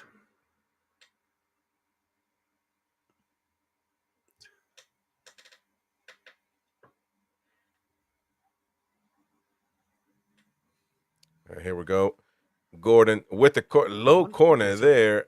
That was dangerous. Miley back to Gordon. And now Lewis Hall. Lewis Hall with a curler. Good ball. And Botman can't get to it. It's going to go back to Lewis Hall there for a throw-in. And the Magpies. Any connection from Botman there, and I reckon that was a goal. Yeah, true. Lewis Miley. Bruno Guimaraes. Playing with Ramsdale. And now Malik Tiao. And that's the difference with Ramsdale. Everybody seems comfortable to pass him the ball. Oh, be careful. Ilanga now gives the ball away. Dangerous pass. Dangerous there. Malik Tiao looking to recuperate that ball. Ilanga, credit to him, ran back to try to get that ball back and have stopped their attack. But still, Bradford City, a Ramsdale with the Muhammad Ali punch there. Oh, what's... Osula. What's Osula is. It's Bambi on acid. Everything Osula does is 100%, 1,000%. Absolutely. Which you can love or hate, but that ain't going to change. He's got commitment to the cause, hasn't he? All the way through, and that's what I said. He's a 100-mile-an-hour player, and unfortunately, that also shows in his game sometimes. Happy birthday, Lim Simpson. Composure. Lynn Simpson there. Happy birthday in the chat. Happy birthday, sweetheart. Hope you're doing well. Ball. Ilanga now on the right wing with the cross. Oh, it's just too nobody heavy. Home. Lewis Hall is going to have to go get it. Gordon. Lewis Miley. Back to Gordon. Joe Linton to Gordon. Not enough. But Lewis Hall gets the ball back. Newcastle United in control of tonight's game. Lewis Hall. Malik Chiao. I mean, that's nice to even see before 30 minutes that we've had 6 shots. Yeah, that's probably more all season. I'm not going to lie. That's probably the most we've had all season or close to it. Especially away. Joe Linton. Bruno Guimaraes can't get to it. Oof. 6 shots and 3 on target.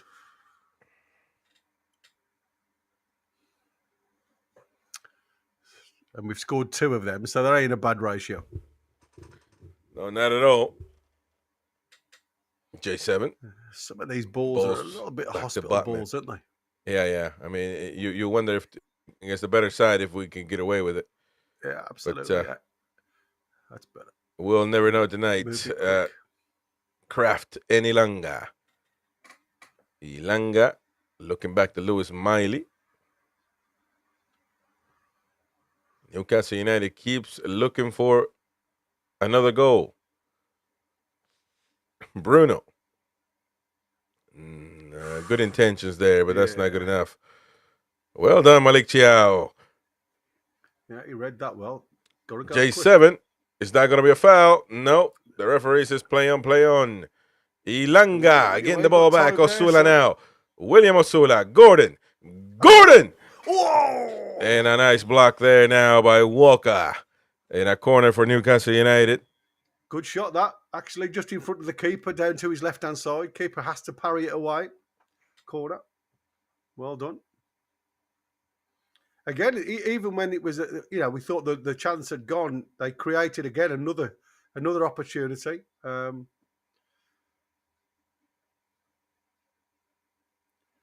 corner now. Lewis Miley now taking care of it.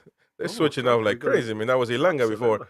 Lewis, that's not going to get it down right there. That's a very poor corner right there. It was obviously something that was tried and tested somewhere in the training when ground. when you don't keep it consistent, man, it makes no sense. You got to be one person that's taking care of these balls.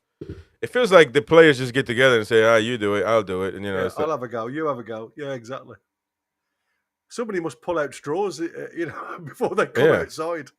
It's your turn next. 31 minutes underway, 2-0 Newcastle United against Bradford City at St. James's Park. J7 now playing with Lewis Hall.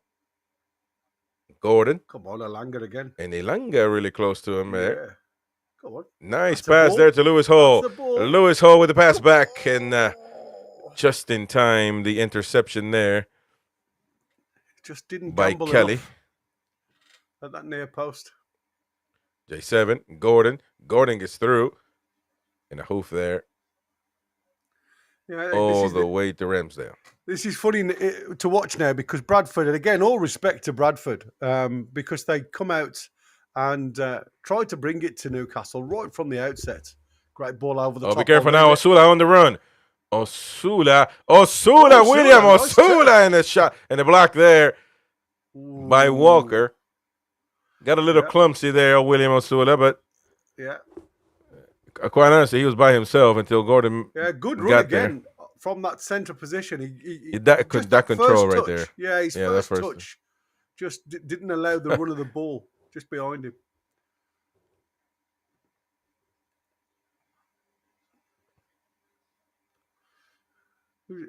Why is there a delay? The game stopped there. Walker has gone down. So there you go. Tweaked his muscle, I think, when he went. He kicked that ball.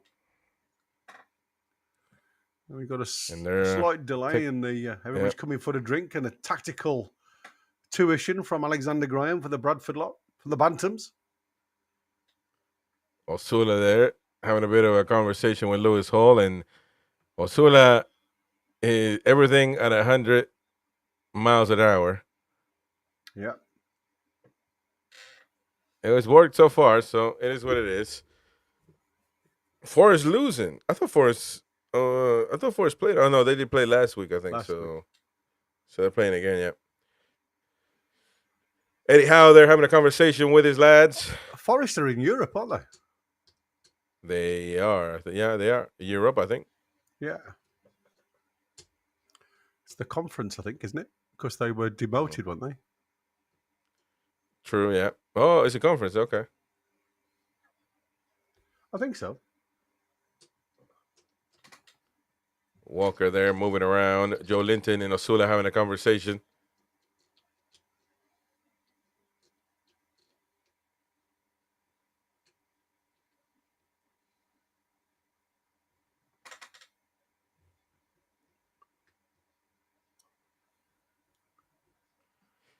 The dream's still very much alive here in the EFL Cup. 2-0 Newcastle. We shall see who we play after tonight. Osula there making the run. Yeah, not giving the defence any time. Joe Linton back to Gordon. Gordon gets through. Miley, Gordon. And now Kraft.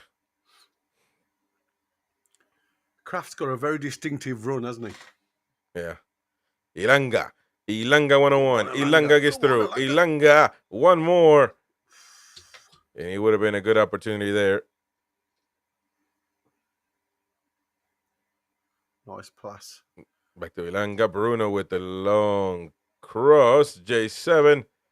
And that's going to be a goal kick for Mr. Walker and Bradford City.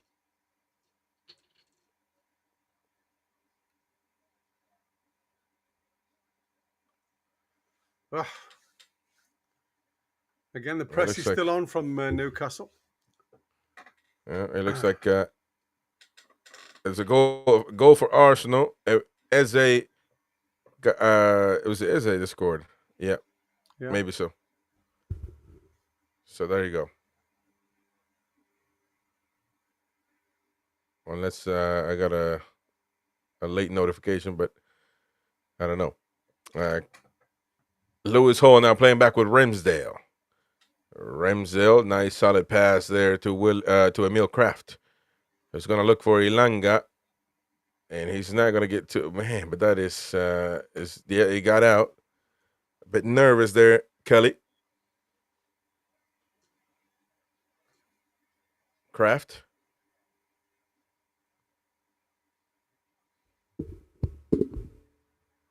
And Butman. Gordon. Joe Linton. Back to Bruno. Bruno with the shot. Looking to bend it, but unfortunately, not good enough. Yeah, it was a poor execution. Very high. Just leaning too far back as he took the ball. He got plenty of opportunities to shoot there. There we go. Pressure there. Walker hoofing it. No questions asked. The ball goes back to Newcastle United's end. It's been a very... We're already playing. Come on, cameraman. Yeah. Here we go. Ilanga. Anthony Ilanga blocked there by Lee. Tommy Lee blocks him. That could have been a good opportunity there for Newcastle. Butman. Yeah. Lewis Hall.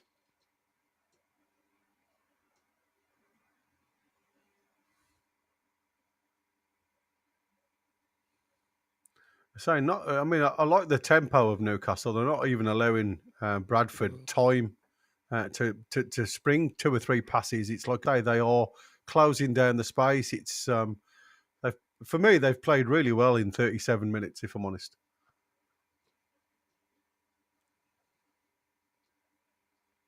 Kraft there. Getting the ball back to Bruno. Bruno looking for somebody. Joe Linton. Lewis Hall. Lewis Hall puts Gordon to run. Well done there. Now Gordon 1-on-1 on the left side. Gordon with the cross with the left, but that's like a shot, man, with this left foot. Yeah.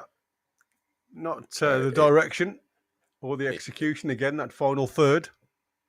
Kept him by Ilanga, though. Miley back to Ilanga. Well done there, Bruno. Bruno, give it eyes. And that's got to be a foul. And The referee calls that one. Yeah. Again, the referee's not having a word with any of the Bradford players. Like I say, they've been a little bit gung-ho at times with some of the challenges. Nutmeg there. Yeah.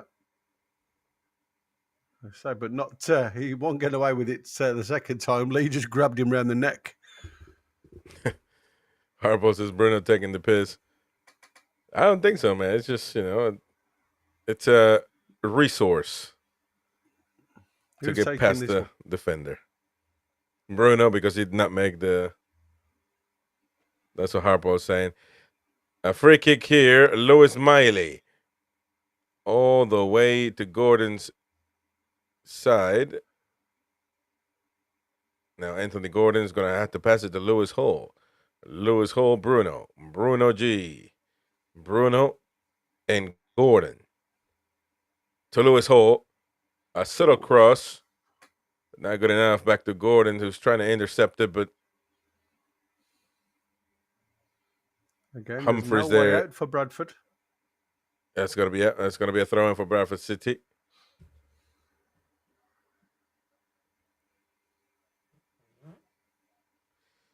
A throw in there.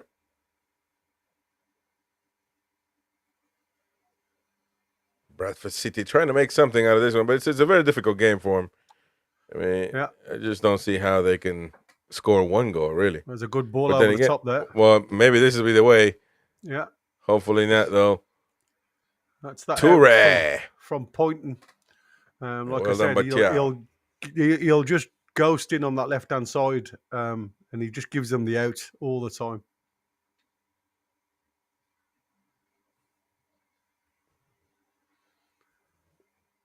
It's the highest Bradford have been for a long time. Well done, Malik Tiao, with another interception. Anticipation of the pass there. Gordon through the middle. Anthony Gordon. Pass to Bruno. Bruno G. Looking for some. Why? Why would you do that? And the referee is going to stop the game. Yes. When he was on there. Why didn't he just carry on with the game? Never lost the ball in Newcastle, so I don't know why he stopped the play there. There you go. Let's see. Gordon's going to get fouled. Gets to Bruno. Yeah. Osula could have made a run there. But it's going to be a yellow for Tommy Lee.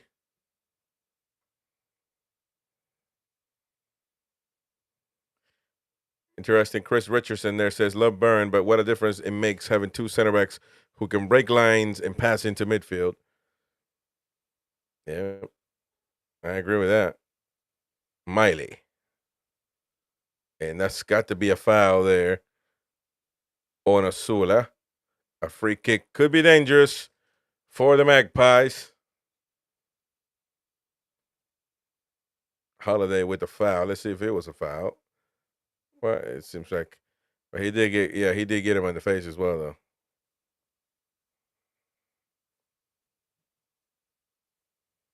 though. You're muted, mate. I said he's ploughed through Asula there.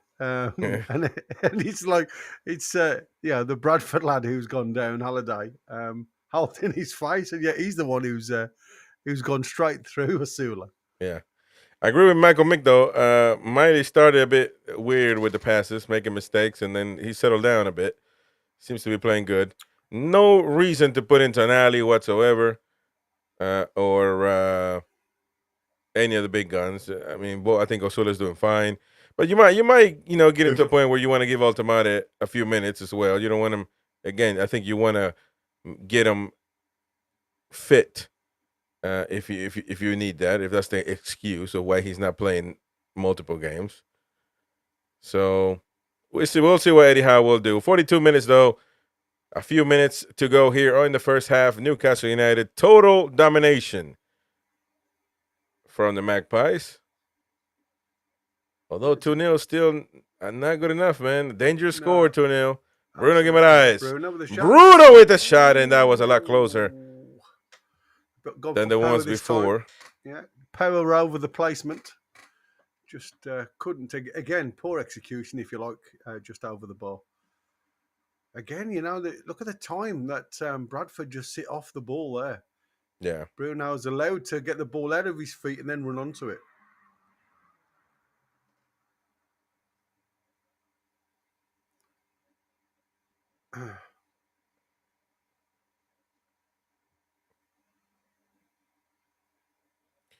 Here we go, Walker.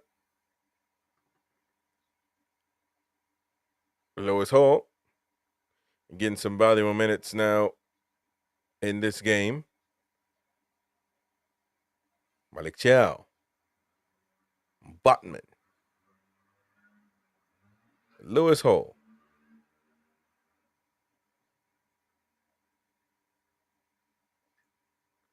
Lewis Hall and Lewis Miley going at it. Botman with Ramsdale. That's going to be now to Malik Chow. Malik with a nice little floater pass there to Lewis Hall. Yeah, that's the difference. Well, the quality is there. I mean, you can see it. Yeah. The quality in the passes and the breaking the lines. I mean, that's which Shard used to be able to do that really well back in his day, but now I feel like he does it because he feels he needs to do it, but most times it's not well done. You see what I'm saying? Yeah. Yeah, the execution, like I say, again, that's a great ball. A great ball there, Emil ball Kraft. From Kraft. Just let the ball run away from him for a second. Yeah, exactly. A great ball though through the middle. Yeah, I understand what you're saying with Shaw. That's what I said. Unfortunately, Shaw's had his day, and Shaw's going to be a great fill-in. You know, you can always rely on him. But moving forward, what you're actually looking for is those ball-playing defenders, players that can, you know, be comfortable on the ball. And look at the difference when you've got a lad like Ramsdale sat behind you, who's again really comfortable with the ball at his feet. There's no panic. There's no desire of urgency to get rid of the ball. It's like, I'll be that extra defender for you. If you want to go on, I'm happy to sit in the hole. So, you know, this is what I said.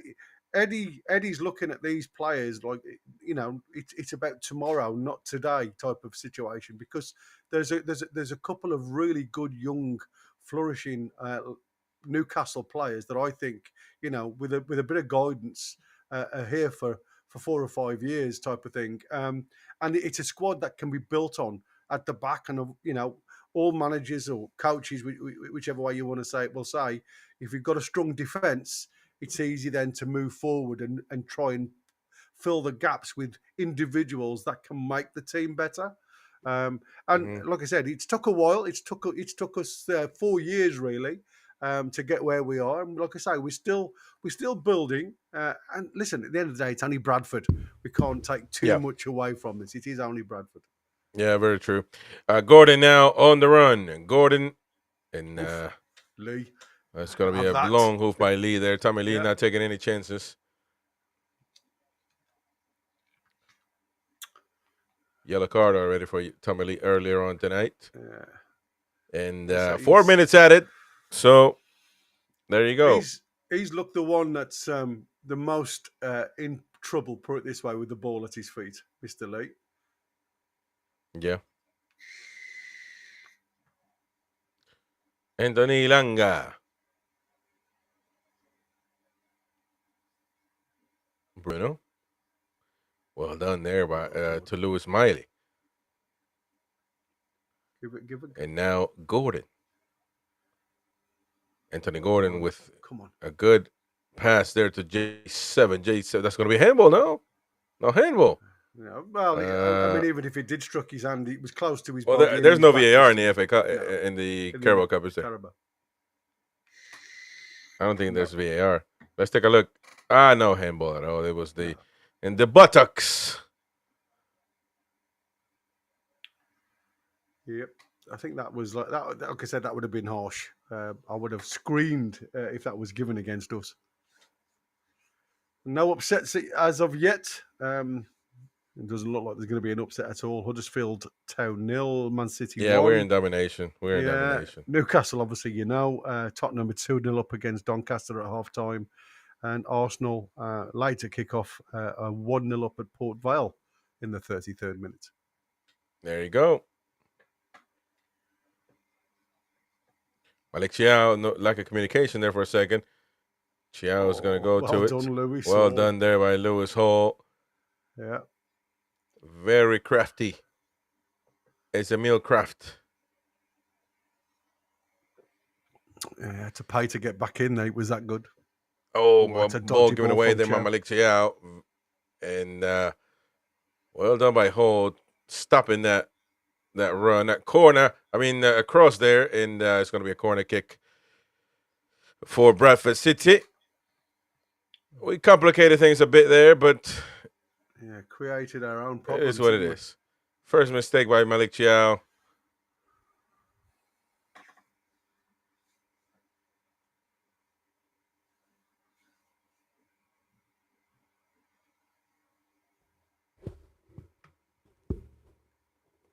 Here we go, a corner for Bradford City.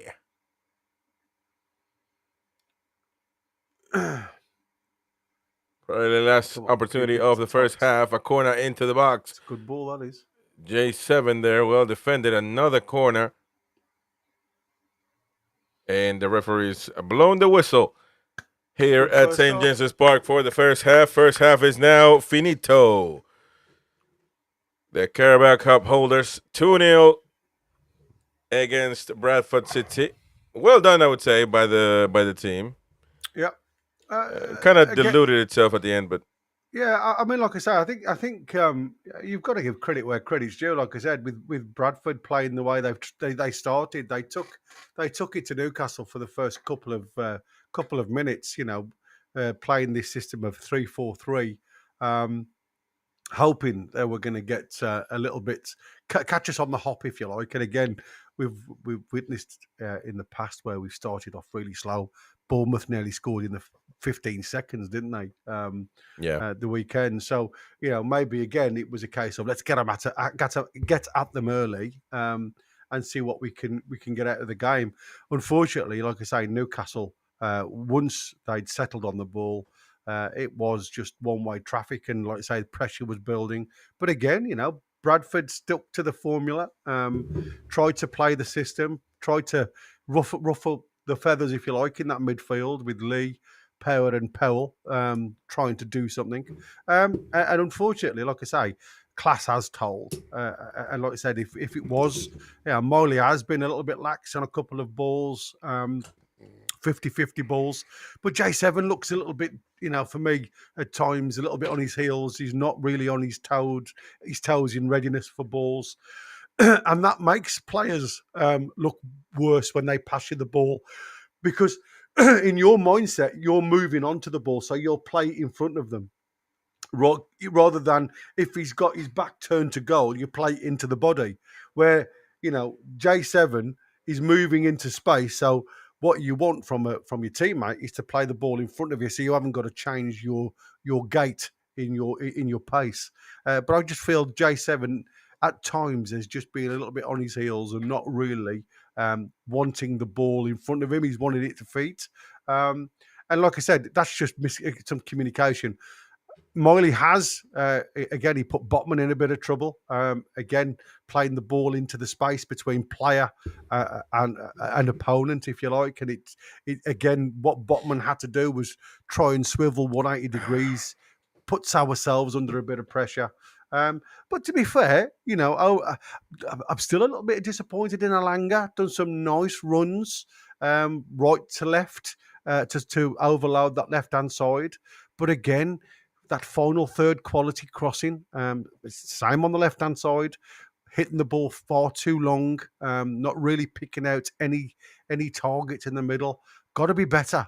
You know, we have this is a perfect training opportunity to get your momentum, to get your confidence, to get all of your pockets in the zones to start hitting that into that target. And like I say, if you do your job and the centre forward or the midfield, the attacking midfielder screws it up, then you can hold your hand up and say, you know what, I've done my bit. That's your fault. But when you're overeating balls and there's nobody you can get on the end of them, then unfortunately you're just literally, you know, leaving yourself wide open for criticism. So yeah, Alanga could do better. Gordon could do better on some of his deliveries, but some of the movement from the three up front has been really, you know, encouraging, to be fair. We got some comments here, of course. Let us know what you think about the first half and what you think should happen in the second half. Dr. Abuesa says, ball playing, center backs, and keeper, love it. Well, you can definitely tell the difference. I mean, they would also have to do it against a tougher side, but I mean, they look pretty good as far as the center backs and goalkeeper playing with the ball, using the ball in their feet. But they're not getting a lot of pressure from Bradford City either, so they would have to do it again. Is this game going to be enough for Eddie Howe to say, let me use them against Arsenal? I highly doubt it. Knowing how he functions, I highly doubt it. Although you might see Malik Chow because of the obvious Fabian Scher injury. Michael Mick says, in good 30 minutes, a lot of running. Ilanga. Chiao looks good on the ball, but can make big mistakes. Butman superb. Bruno played well. Hole getting back to best. I think Malik Chiao made one mistake, which is that pass right there. So I think I would put Malik Chiao and Butman on the same pedestal as far as right now is concerned. I don't think one played worse than the other. I mean, one made a mistake with the ball. I guess you could deduct some points, but I don't think it's a major difference with the two. And we saw there Ramsdale diving for the ball. Well done. The only probably opportunity he had to do anything. I do agree, though, Ilanga, bit quiet. I mean, but I don't know. There you go. That's the goal right there. J7. Finished Clinical. well, to be fair. Yeah, Cool, finished calm, and well. collected. Well done there by J7. And like I said, it's that movement of the ball. One touch out of feet, and it's a shot or a pass, rather than delaying. A couple of times where we've delayed it, J7 was at fault, where there was a great ball on down this left hand side, but he decided to take another touch when he didn't really need to. But yeah, I mean, like I say, for a training match, if you like, if you wanted a. I mean, that's a great goal by and build up. Really good goal by Osula. Yeah. I mean, really good goal by Osula. And, I mean, really, I think Osula will be enough to be the third choice. Not going to get a lot of minutes again, but, yeah, it's confidence as well. It's all about confidence for Osula. The more he's on the field and the more chances he's creating for himself and the team are supplying. And this one as well, right here. Yeah, exactly. A good shot. And that come from Ilanga, which was a good spot because Ilanga was crowded out. So he's, again, one touch and ball out of his feet and pass. That's the type of thing that we need. It's a case of, you're in a better position than me. I'll come back in and support you. And that's what I want. You want to see your wide players tucked in at times. If the left-hand side stays wide, your right-hand man comes in and you start playing together inside the 6-yard lines, if you like.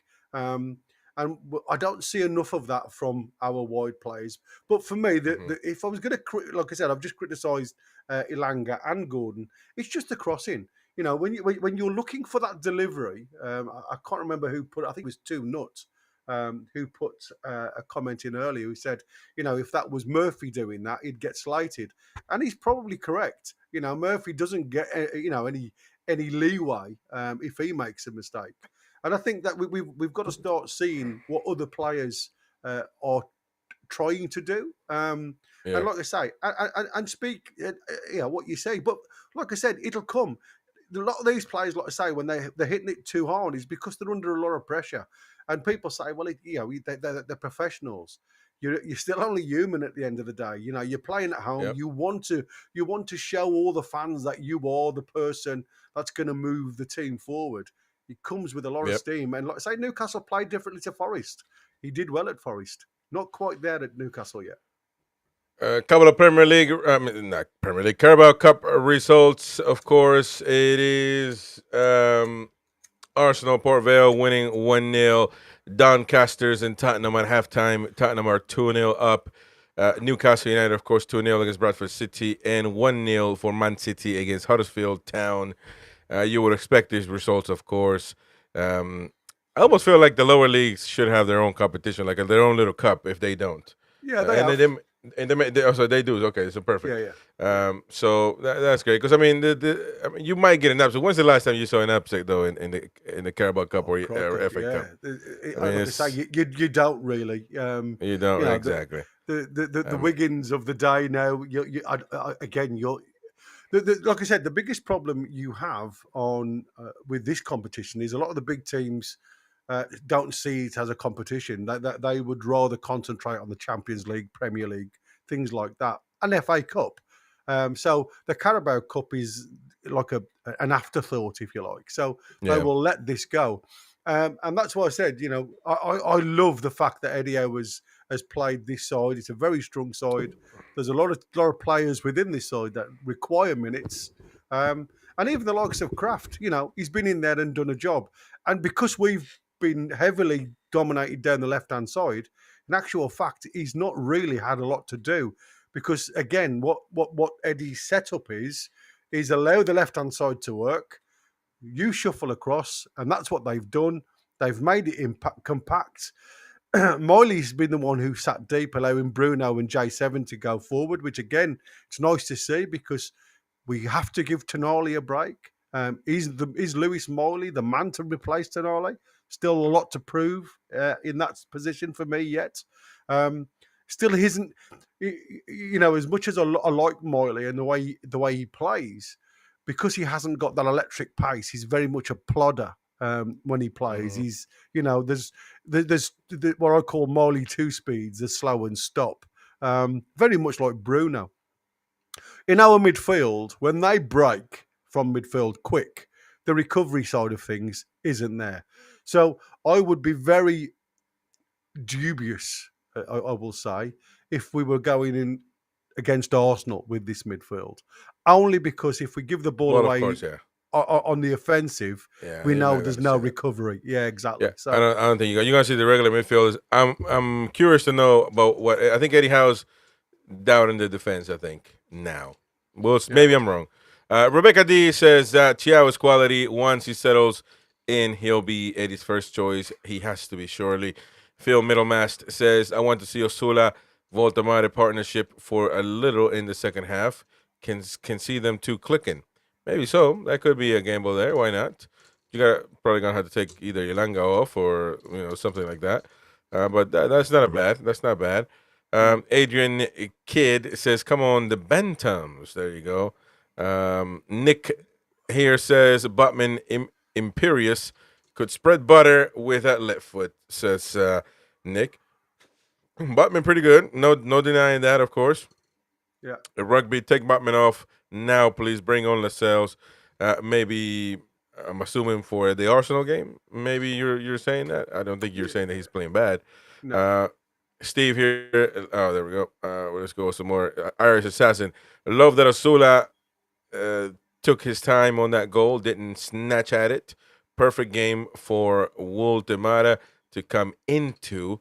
I don't expect any games at halftime, although Voltemara there on screen warming up the German international. Maybe he might come in later on, but I don't think at halftime. I don't think any changes will be done at halftime. I mean, it's kind of unheard of that for Eddie Howe. Mick Bingley's asking if I live in Newcastle. Born in Monkston, lived in Newcastle for many years in Monkston, Whitley Bay. But I moved to the Midlands with my family. And once my dad became unwell, I stayed in the Midlands to support my mum, who's 84 years old or 84 years young, because she still plays golf twice a week. A lot fitter than I am. She's a teenager according to the Old Testament. Yeah, absolutely. She's in their prime. Let's see. It's crazy. Says let's not get carried away. Osula is not getting the game when Wissa is fit. He isn't near their level. Well, you're right, but I mean, we gotta be happy that Dalad is performing for the team. Because if not, then we're knackered. I mean, you gotta. He executed the ball right. I mean, I don't think we're saying here that he needs to be given big minutes, but you got to praise him when he did well, and he did really well when on that play. Could have done better on the next one. On the third one, it's like, going at 100 miles per hour, and he just trying to shoot, falling down. But, it is what it is. So there you go. Elanga, okay. Elanga's doing okay. So it's rugby. Can do a lot more. Some of his runs have been good. When he tries to go in behind, he lacks quality. He lacks quality, though, for me. So there you go. Well, we'll see. We'll see. I think we need to go through him a lot more, and we'll see. I still think that he's our better option on the right wing. But he's got to have time. He's got to be able to settle. And like I say, there's a lot still to happen in his career at Newcastle. I mean, he's only just come. Right. We've got to get you. Got to. Got some changes now for Bradford City. Number 10 coming in, Mr. Sarcevic. So there you go. Second half to get underway. All yours, Gary. Big shout out for Adrian Kidd, who's obviously a Bantams fan. So welcome on board, Adrian. They're doing well, mate. Yeah, much appreciated. And thanks for your support, mate. The referee's just obviously waiting to get his watch started. I don't know what's going on. I know with it's so long, man. No, I know. Asula from the middle. Back to Botman. He goes out to Lewis Hall. Everybody going to get an early touch. So Newcastle 2-0 up. Just the start of the second half. Again, no changes apart from one for Bradford. So Powell is gone off, and Sarcevic, who again is attacking midfielder, has come on to play. So again, Graham Alexander being very positive in his changes. Botman now with the ball deep in his own half, plays it out to Kraft on this right side. Just looking at the new guy. Oh, he got a chance here for Elanga run into the box. He tries to cross it, but it's deflected out for a corner. Well done. A corner. So that swap for Powell and Sarcevic is a little bit of a similar ilk. They will definitely go 3-4-3 now because Sarcevic is more an attacking player. Ball into the box. Oh, header by J7 there, wide of the target. Boy, man, that's not going in, though. Pull. Yeah. He was saying to the referee that he was getting tugged on the collar there. Let's take a look at it. A little bit. I mean, there was definitely a tug on his shirt, but I mean, not a lot, to be fair. Not really. J7 just clapping. The enthusiasm's there. That hairdo of J7's wouldn't look very good on me. Walker has gone long again, and again, good header from Botman, winning that one again. A little bit of head tennis in the middle, but it has fell to Toure for Bradford on this left-hand side. Like I say, Bradford still playing that same system, very positive, gone all the way back from Lee and all the way back to Walker now, who has to go long. There. Yeah, great press from Asula. What the heck happened to Miley? What happened there with Miley? Miley got shot there. Yeah, the sniper got him. Kraft gives it back to Ramsdale, back to Kraft, down the line to J7, who's given the option. Tried to play in Elanga, but again, weak pass straight back to Bradford. Bradford go left side to right on a diagonal, looking long, and Lewis Hall just heads the ball back to Ramsdale. Nice and comfortable. Again, no press from Bradford, just easy for Newcastle to bring the ball out. Botman to Miley, back to Botman. Out on that left-hand side now to Lewis Hall. Gordon on the halfway line drills the ball up towards Asula, who tries to do a little touch round the corner. Didn't come off, though. And the ball's gone to the halfway line, and it's a throw into Newcastle, which Gordon takes back to Botman. Botman now plays the ball up towards... Miley just lets the ball run, but he manages to toe poke it back to Ramsdale. Malik Chow now on the right centre. Out to Kraft. Kraft into Bruno. Bruno back to Kraft. And again, it's just all nice 5-yard passes, not really doing or trying to draw Bradford out of their haunches a little bit. Ramsdale. Again, look, I mean, that shirt won't need washing, I'll tell you now. Hall. Just keeping hold of the ball, Newcastle. Being very, very patient into Anthony Gordon, who's heavily marked. Botman, again, just dropping a shoulder out on that left-hand side, giving it to Hall, and Hall just says, you know what? I'm giving it Ramsdale. I mean, they are really making Bradford work for this ball, to be fair. Newcastle, doing everything well. Oh, that would have been nice. Yeah, Kraft down the line. He sees a nice run from Malanga. But Kelly just does well, gets a leg out, and he gets a block in, out for a throw into Newcastle. Just in line with the penalty area for Newcastle. Kraft now looking for options. Drops it into Bruno, back into Kraft. Kraft again tries to go down the line, but again a good block from Toure. Out for a Newcastle throw, same place.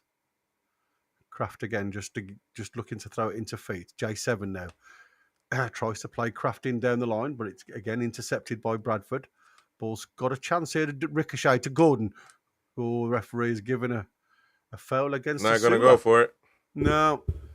Asula's momentum just took a Bradford player out, and referee wasn't going to allow the game to continue. Again, Bradford getting on with it really quickly, and headed once again by Lewis Hall. And again, they're playing Walker into a bit of trouble there. Ball's broke well for Bradford, who dinked the ball down down the channel. And like I say, Malik Chow tussling there to win the ball back. He does well. Bruno into Alanga in the centre circle. Just broke away from the play there for a second. Anthony Gordon now down this left-hand side. Asula has gone on the outside. Bruno now centre. Gives it to Kraft. Come on, give it to Alanga. Give it early. He's giving it to Gordon on the edge of the box. Gordon shoots! And the keeper does well, Walker. Parries it the first time, but manages to get his hands on it the second time. Again, some good play. But again, they were waiting for a decision to be made by the referee. All stood still for a bit. But in the end, it was Kraft who just played a 5-yard ball inside to Anthony Gordon to have a go. That headband, is his headband getting bigger? Bigger and bigger. Yeah, or is his head getting smaller? One of the two. Walker now goes long again. Again, just drilled forward, but no one in particular. It's gone all the way back to Ramsdale. That's poor from Bradford, to be fair, because they're not really going to hurt Newcastle with them type of balls. Hall. Anthony Gordon, again, it was a bit of a loose pass from Hall. Anthony Gordon come deeper for it, and Hall played the ball just in front of him, which allowed Halliday just to get the interception on and get the block on. Botman now with Hall. Hall goes square to Bruno, who's come deep. Plays the ball out to the halfway line with Kraft. Kraft's got a bit of grass to run into, but again, his first touch was away from his body. That's allowed Toure to have the ball. Toure goes down this left-hand side to Poynton. Poynton now on the left-hand side with Bradford. He dinks the ball into the box, and it's a good header. Unfortunately, it was for Newcastle. It was straight down his throat from Humphreys. It was a good header, to be fair. Really good cross from Poynton to the back stick. Humphreys gave himself a yard off Hall, but his header was straight down the throat of Ramsdale. So lucky for Newcastle. You've got to be careful there, but giving the ball away simply from Kraft. Miley now. Kraft. Chow. Goes square to Botman. Again, no press on the ball from Bradford. 53rd minute. Newcastle 2, Bradford 0. Gordon now on that left-hand side. Gordon just delaying his pass. He brings it into Lewis Hall. Lewis Hall just drags it back to Botman. Gives it into Miley now on the halfway line. Miley on the half turn. Gives it back to Botman. Up to Hall. Again, Miley. Gives it into Bruno. Going all square here. 75% to Newcastle. Oh, again, Alanga into Gordon. He was lucky there. Pass inside to Bruno. Bruno now plays the ball on the outside of his foot to J7. Hall. Oh, a little dinker close to goal by Bruno. First time snapshot. Unfortunately goes wide. of the top bin, top right-hand bin. Again, unlucky. Nice build-up play again. With J7 just ghosting on that left-hand side, feeding Louis Saul, and I think it clipped the bar and post, if I'm honest with you, on the angle. Very close from Bruno there. Again, don't forget to smash the like buttons, guys. Give us a thumbs up. Let's get to 200. Come on, we got 178 likes. Smash the like button, folks. Come on. Don't forget. Yeah, and we're very close to the 8,000 subscribers. So anybody that hasn't subscribed yet, if you enjoy what you see, then subscribe, share, tell a friend, do all the biz. We've just got a problem with our screen at the moment, which we're trying to fix. Do you not see it? Mine's frozen, mate, my side, but everything has gone off. So I don't. You're know frozen too, so it's okay. You might want to refresh. It's all right. I'll refresh. You carry on, mate. Nivada. Here we go. Anthony Gordon now on the run. 101. Pass to Anthony Ilanga. Ilanga 101. Ilanga. And that was a good block there by Walker. And Ilanga with the opportunity to go 3-0 up for the Toon. Missed that opportunity there. Number 20, Ilanga. Good pass there by Gordon. Ilanga 101. I mean, not a lot of conviction in that shot, though. Should have put his laces through it, but no. A good opportunity there, but Ilanga with the corner.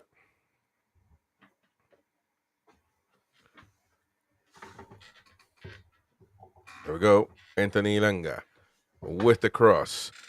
J7 back into the box. Botman. Malik Chiao. Osula looking for it as well, and that's going to be a throw-in or a foul. It is going to be a foul there by Osula, I believe. Or maybe not. That's going to be a throw-in. Yes, for Bradford City, it certainly is.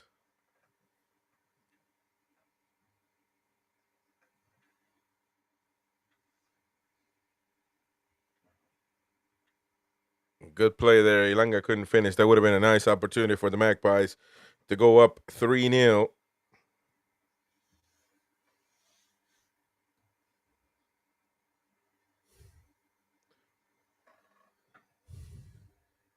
J7, be careful. Bradford City now getting through. The pass over there to Toure. Be careful. And that must be, let that be a warning shot for Newcastle United.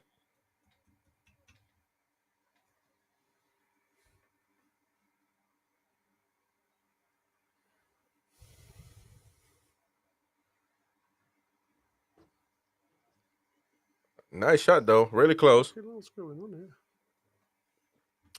here? Here we go.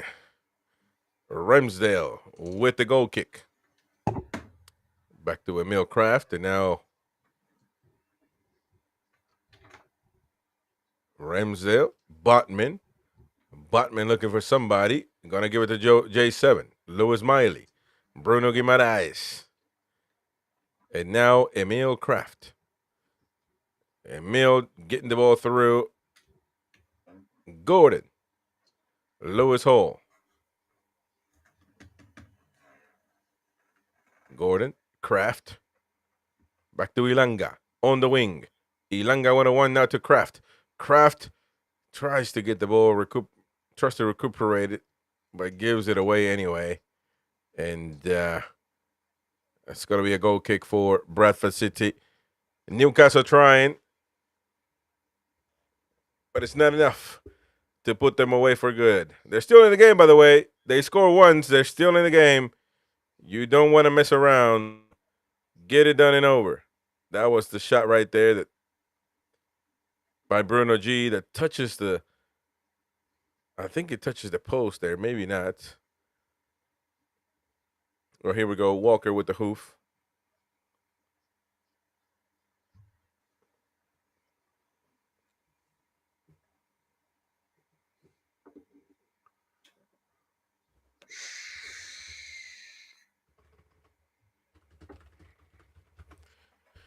And here we go, ladies and gents. Don't forget to smash the like button. Help us out. It helps us a lot to keep growing. If you can do that. We are 58 minutes underway. You can see the clock on your screen. Sync with us. React with us. Live the game with us here on NUFC Talk TV. Malik Chiao. And there we go. Well done there. Joe Linton. Joe Linton on the run. J7 gets through. Zigzagging J7. Bruno Guimaraes. Bruno looking for Ilanga. Ilanga zigzagging. Back to Emil Kraft. Back to Bruno. Ilanga. Emil Kraft. Newcastle United playing the triangles on the right side of the pitch. Lewis Miley. Bruno. Emil Kraft. Ilanga, Miley, Kraft. Newcastle United trying. Can't find the hole, though. Ilanga. Guimaraes. Back to Ilanga. Gordon. Here we go. Lewis Miley. Well done, Miley. With the cross. J7. Oh, what an opportunity there. He cannot make contact. And I tell you what, I mean, at this point, we've seen it already in the Premier League season. Double change, double substitution for Newcastle United. Tino Livramento and Kieran Trippier coming in for the Magpies. Emil Kraft and I'm assuming Lewis Hall will be coming out. Double substitution here in the 60th minute for the Toon.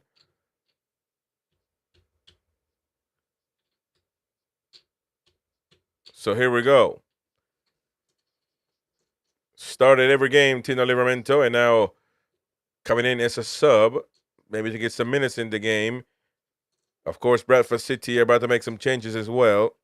2 changes from what I can see. Will Nick Voltamata make a debut here in the Carabao Cup? Will he be able to do it? And the cook seems to be coming out. So some changes here for Bradford City.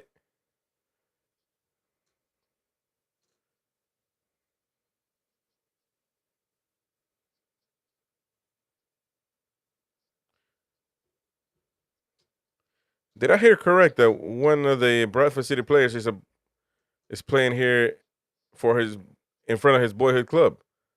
Am I missing something? If so, who would it be? I'd like to know. The players that came in was Josh Nufville and Andy Cook, Anthony Sarchevich, and Tyreek Wright. So let us know. This is the 60th minute. And Eddie Howe clock. There we go. It's squeaky bum time for Eddie Howe. So is it Wright? Tyreek Wright. He's a Geordie. That's interesting. It's a very, very cool fact.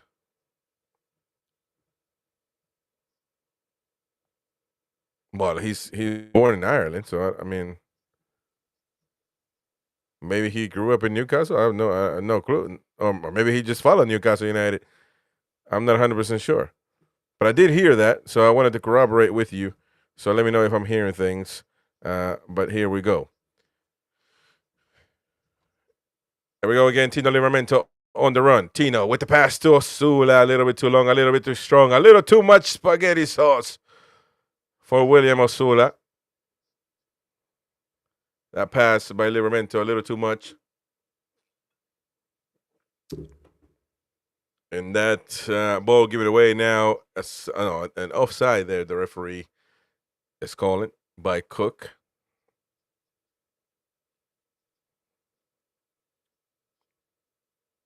Oh, he was a 10-year-old idolizing Alan Shearer. So I forgot the name. You know, I get it when they speak about it, but then I forget the name of who they're speaking of. Might be that Tyreek guy. But here we go. Bruno G with another nutmeg.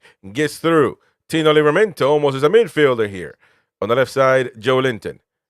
Overlapped by Gordon. Gordon one-on-one. Gordon losing the ball in a very lazy way. Fortunately, though, Newcastle get the ball back. Maybe a throw in here. No, the ball's still in play. Gordon might be offside. Who knows? Anthony Gordon with a weak shot. Very weak shot. And not enough. Not enough. Oh, so it's Andy Cook, the one the Nick is. It seems like they're the ones that they're speaking of. Let me take a quick look. Nick Cook, 34 years of age. He was born in Bishop Auckland, England. I don't know where that would be if that's close to Newcastle, but there you go. It says, yeah, Riverware. There you go. Oh, County Durham. Yeah, well, he's a Geordie then. County Durham. I know that's proper Geordie. He's 34 years of age. Well, that's interesting. I'm sure he'll get a shirt.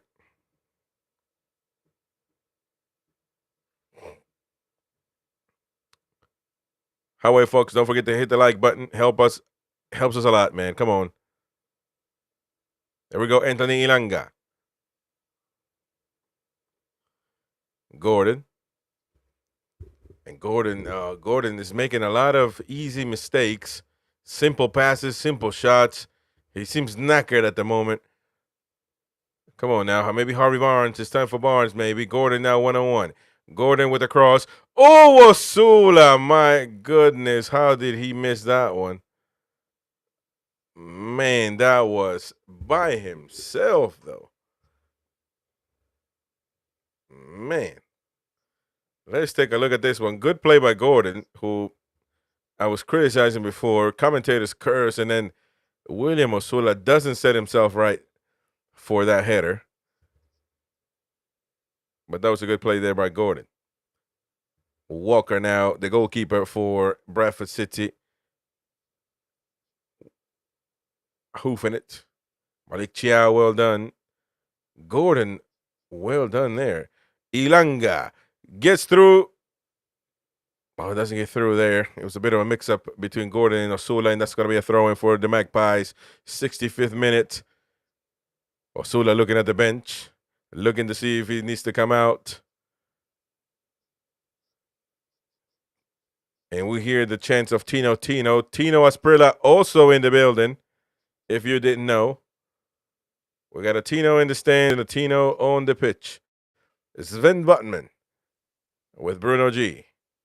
Playing now with Kieran Trippier. Well done there to Anthony Ilanga. Ilanga gets through one. Ilanga has to turn around. Back to Trippier. Bruno.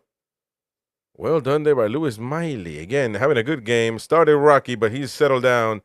Looking pretty sharp, Lewis Miley. Back to Trippier.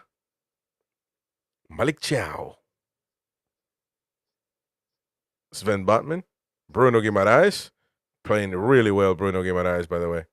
Really proper football from Newcastle United's captain, Tino Livramento. Back to Joyce J7. J7 finds a way to get back to Botman.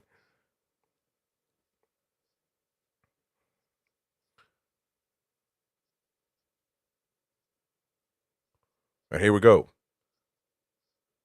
Newcastle United controlling the game, dissecting the game little by little. Trippier with a nice pass there to Ilanga. Could Ilanga be on the run? Ilanga is going to have to pass it back to Miley. Back to Trippier. And Trippier to Bruno. And Bruno Guimaraes thinking. Assessing the situation. Back to Malik Chiao. Who I'm telling you, Malik Chiao is going to be an international back pretty soon. Gordon, 1-on-1. Anthony Gordon. Gordon with a shot. And a very weak, poor shot by Gordon once again. I mean, shooting is not Gordon's cup of tea, is it? I mean, let's be honest. It's just not good. I mean, it's just not good. It is what it is. And ladies and gentlemen, Nick Voltemara, German international, coming in the pitch. Anthony Ilanga coming off. Harvey Barnes coming in as well. I thought that Ilanga, I'm gonna give him a 7. Good score. I thought he was decent. I mean, he could have finished someplace better, but gonna give him the opportunity. And the big man, the big lad, Anthony Gordon coming out. He's not happy about this one. Could have had a few goals if you ask me. if he had executed the ball better. A little frustrated there. Anthony Gordon and Mr. Harvey Barnes, now newly become a father again not too long ago. Barnes, no goals in 11 games. Is that right? I think, well, if you count preseason, not really. But here we go. Maybe this will be the change. Nick Voltemada now, eyes on him. All eyes on the German international. Esmaili once again, proper pass there to Trippier. And now Mr. Osula, who's going to be on the right. And it's going to be really good to see that combo between Osula and Nick Voltemada. And we shall see how it works. And be careful now. Bradford City with a cross there. Well done by Malik Chiao. And now William Osula. And the referee is going to call for a foul. What is he calling? A foul by Osula. I'm drinking a proper Cowboys beer, American beer, Coors Banquet. You better go get it. It's a proper American beer. Country folks drink that. So there you go. Gary is having some technical difficulties. Unfortunately, he had to jump off, but he's trying to reboot his laptop. Gave up on him. So that's what's going on here. But there you go. Smash the like button, folks. Howie, if you're a Toon fan, hit the like button. If you hate the Mackhams, smash the like button. We are going to play the Mackhams pretty soon. Free kick into the box there. Be careful. Bradford City trying to get closer and closer to the equalizer. Although they got a long mountain to climb. Newcastle running after the ball now. A shot from deep. And that's not going to get enough. That's not going to be enough from Powell.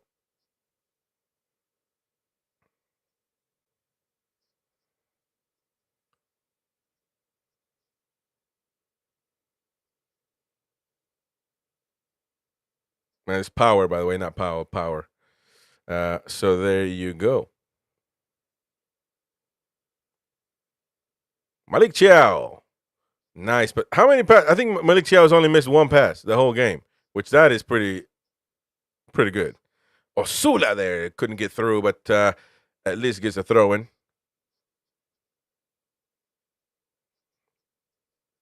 Bruno Guimaraes. Back to Malik Chiao.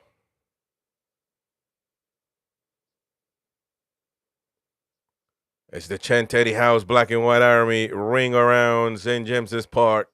Not the first time, not the last time you're ever going to hear that. Valentino Livramento. Back to Botman. Livramento.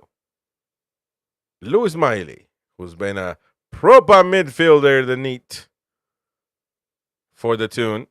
Again, I can't. Oh, what the heck is Trippier doing? Lets it go so Sula can catch it.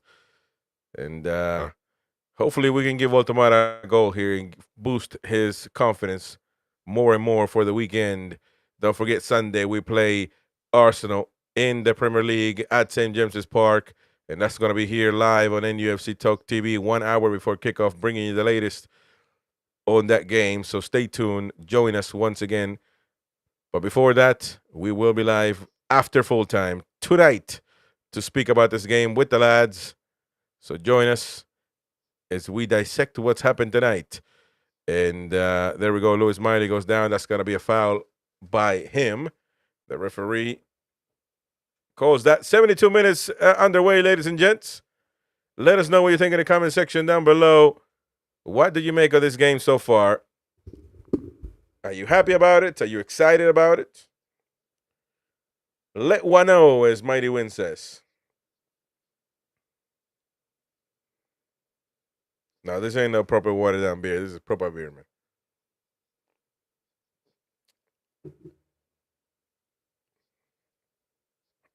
Walker. Miley with the header. Botman with the rejection. Bruno Guimaraes tries to find a friend. Bradford with the ball back. A throw in there for Bradford City. Nothing from the new subs here. Walker. Press there from Walter. And a throw in for the Magpies. Tino Livramento was getting a lot of minutes lately, by the way. Will Lewis Hole come in and be a starter again? I certainly would like to see so. Maybe for Trippier. Trippier back with Botman.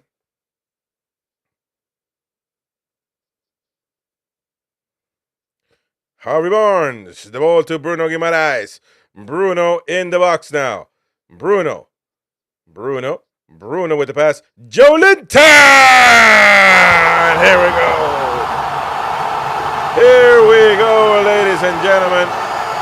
J7 to finalize this game once and for all. J7 there, kissing the badge. Telling the folks this is his team forever.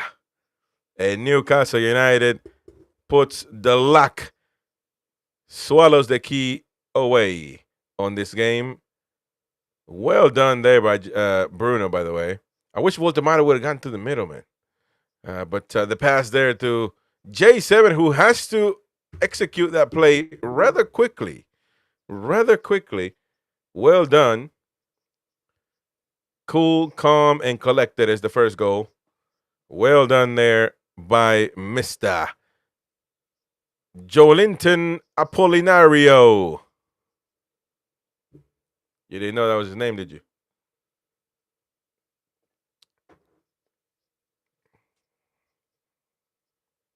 Well, here we go. A brace now for J7. And the referee says, hold on, wait a minute, hold up. Wait a second. I got to talk to somebody now, the referee. He's going to have a word with someone. Someone may be a little disruptive. Or there is a delay there or something to do with, Mad Dog. He's talking to Mad Dog.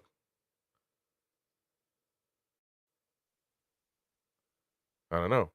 Maybe with the ear equipment. Bruno G there's about to have a pint. No, definitely not going to have a pint. But back in the day, back in Mighty Wednesdays, they used to have a tab in between breaks, man. So, you know, you light up a tab. Jackie Milburn light up a tab real quick while they were taking a break.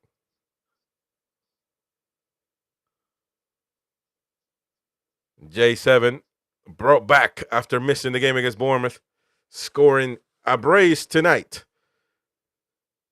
You would assume he's going to start against Arsenal. And don't forget, tomorrow at midday, we got the preview as well for that game. We got to move on quickly for, we got a lot of games, so we got to do previews rather quickly. We got to flip the switch very often so far this season. Hopefully it continues because that means we're playing and getting far into the cups and competitions. So hopefully so. I think tomorrow night, though, we got an interesting show with latest Newcastle United news. So stay tuned, 9 p.m. as well. Take a look at the channel, man. You know, we put up content for Newcastle United fans 24/7, all for you. So, yeah, I mean, it's stay tuned. Stay tuned, to say the least. Here we go. William Osula on the run. Osula has to pass it to Voltemata before. Come on now. And is Voltemata going to be offside? Bruno Guimaraes! And he misses the shot. Oh, well done there by Joelinton. Well played by Voltemata as well with the pass. But Osula should have given him the ball sooner, though. Voltemata stops for a second, steps on it. Joelinton with an unbelievable subtle touch. And Bruno misses that shot. Be careful with Bradford City now coming in to the right wing there. Lewis Miley is going to have to get rid of that. Oh, Lewis Miley gives the ball away. Be careful. Cook! Oh, man. And Ramsdale is not happy about that one. And that's unbelievable. Their boyhood player, Alex Cook, a Geordie of over 30 years. It's not going to matter, but he scores tonight. Isn't football unbelievable? Who would have ever thought? He didn't even start for Bradford City, and he will remember this forever, and that will be the banter of his life. Propa Jordi, and that was a bad ball given away there by Miley, though. And I'll tell you what, Alan Shearer was his hero. That was a very Alan Shearer-esque right there. Solid strike right into the top of the goal. Impossible for Ramsdale, who got up quickly and shouted at his teammates, "What are you doing?" So I'll tell you what, they get one more goal and one knockout for real. The story that I'm getting is that he had tickets for the final of the Carabao Cup final against Liverpool. There you go. Ramsdale. Malik Chiao. Miley, owner of that mistake that cost us the goal, will taint a little bit his performance, to say the least, but here we go. Voltemara, Nick, looking there for Trippier. Kieran Trippier. Miley, back to, Bruno, back to Voltemara. That's a little bit too strong, a little too much. A little too strong there for Nick. Well done, Malik Chiao. Bruno Guimaraes, back to Malik. Malik is going to pass it to Sven. Sven is going to go with Valentino. Valentino is going to go with Joe. And Joe with Harvey. Tino. It's kind of weird doing first names, isn't it? Got to make you think twice. Who's got the ball? Malik Chiao.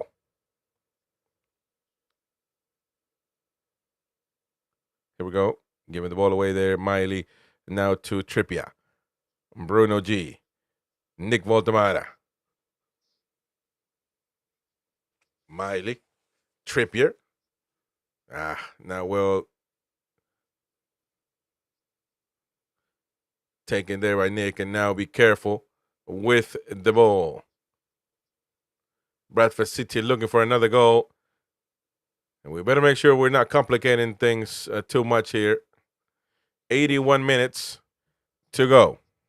Not to go, 81 minutes underway.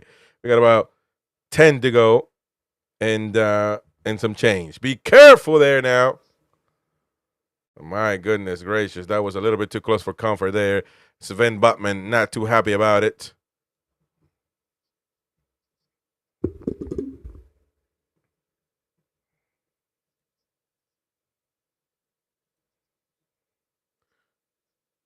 I mean, if they score one more time, we are really in the bad position. So we got to be careful. We got to be careful.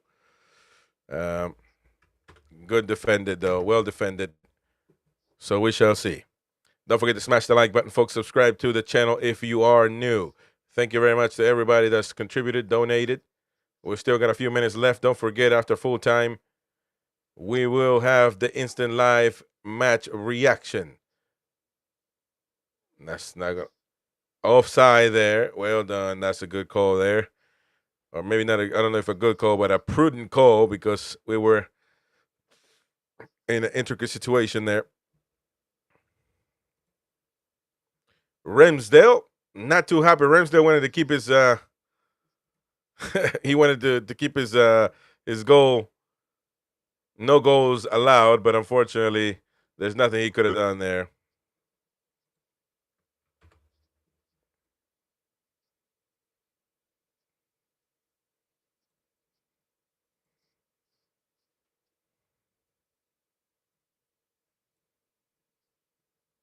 Here we go, on the run now. Tino Livramento with the cross. Harvey Barnes! And just inches away from a good goal as well. Newcastle United trying, but it seems like 3-1 will be the score. Hopefully so. Hopefully so. How about that?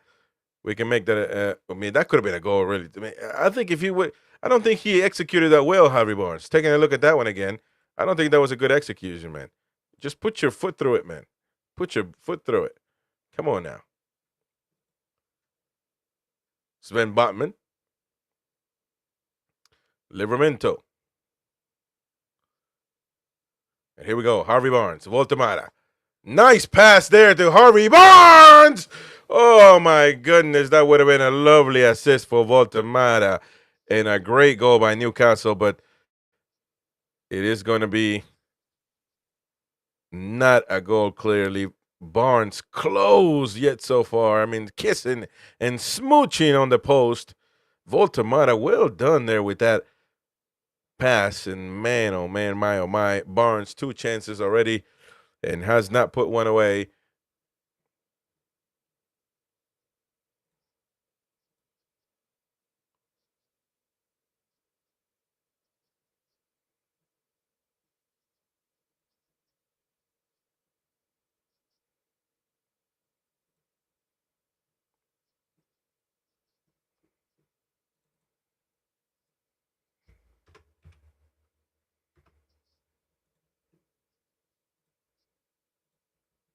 And the referees haven't. Boy, the referees tonight that are having issues left and right, man. What's going on here?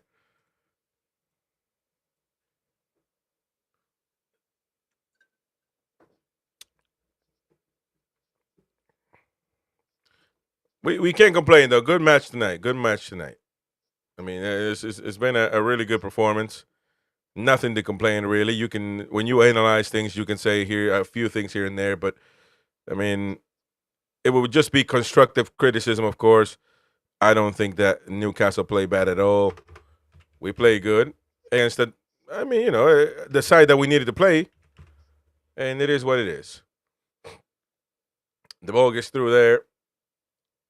Barnes, Voltemara. The ball going to William Osula. Now to Bruno. Bruno Guimaraes with the cross. That's not going to be enough. Joe Linton, J7 with the shot. Well blocked there. Harvey Barnes now on the left wing. Maybe to cross it, maybe to pass it back, or to shoot. The ball's going to, be careful. Playing back now, Trippier with Botman.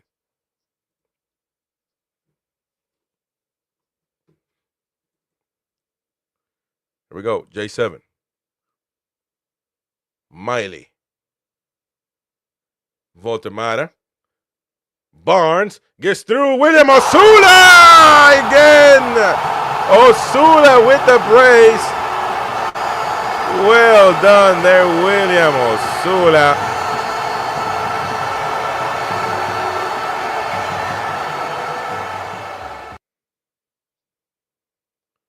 Unbelievable. Newcastle United, 4 goals on the board. And William Osula, the defender there, falling asleep. That's not going to get it done. William Osula creeping behind the defender as a proper center forward would. And there you go. Well done by William Osula with the brace tonight. Goodness gracious. What a good performance. Good performance, folks. Newcastle United did what they had to do. Plain and simple.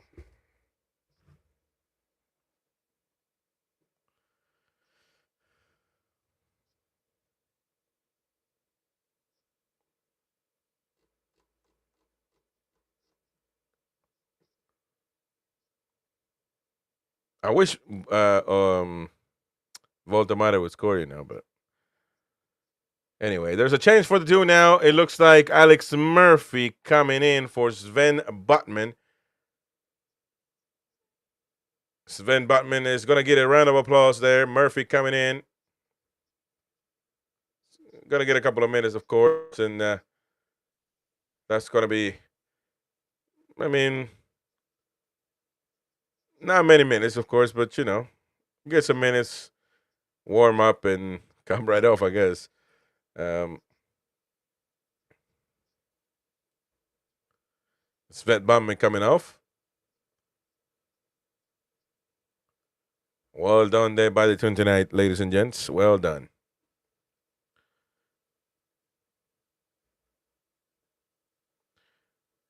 Gio says, I said 4-1 Newcastle. Yeah, well, I said 4-0. So in the predictions, so now it's 4-1. I could have gotten my prediction 100% right, only if Lewis Miley didn't give the ball away so carelessly, if you will, there in the second half. But it is what it is. Voltemada.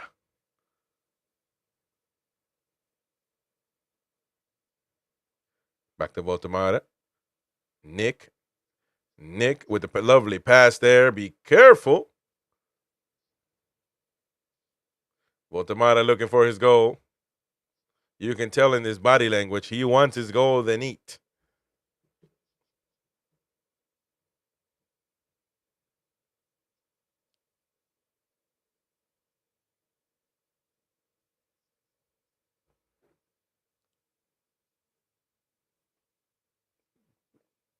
Here we go. J7 getting a full 90 minutes tonight.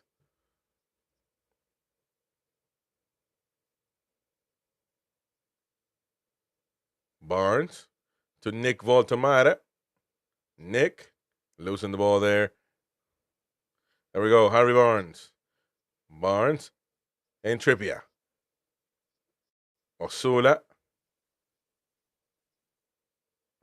looking for a hat trick there.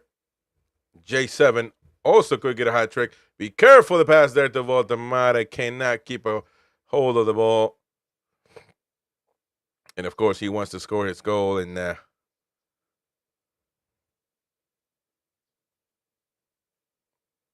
could be time. 6 minutes to go. A long time in football, ladies and gentlemen. Malik Chiao. Malik Chiao now playing on the left. Malik Chiao playing on the left. Very, very. Oh, no, he's on the right. I'm sorry. I was looking at Alex Murphy. I wasn't. I was confused there for a second, but there you go. No, he's back on the right and Alex Murphy on the left. Livramento. Well done there, J7. J7 now on the left wing. Harvey Barnes. Barnes to Voltemada.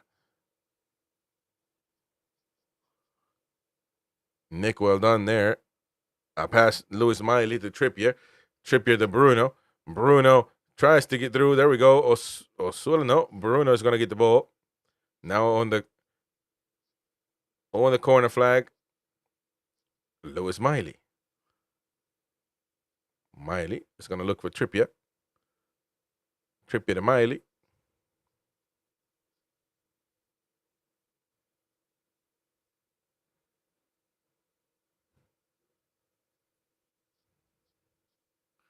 Here we go. Harvey Barnes. Newcastle United just passing the ball around.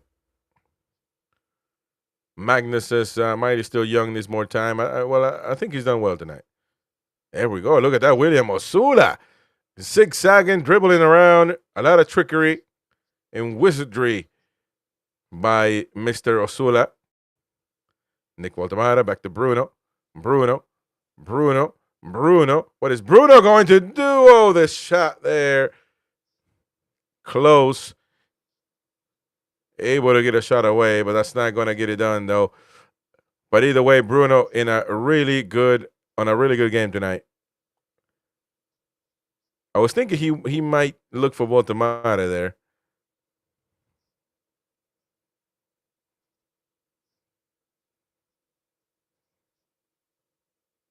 I mean, that was really close.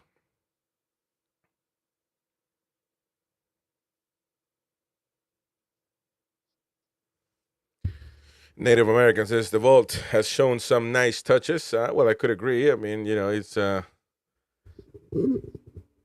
certainly does well.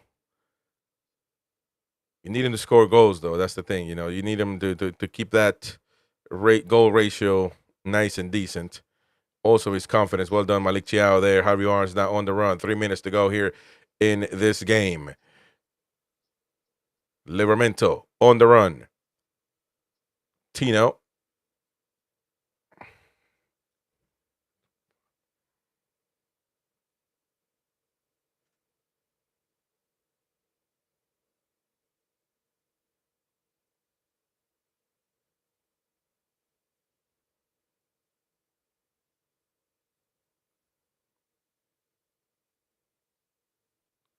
Bruno G.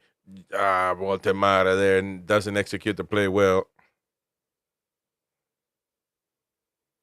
Back to Newcastle goes the ball.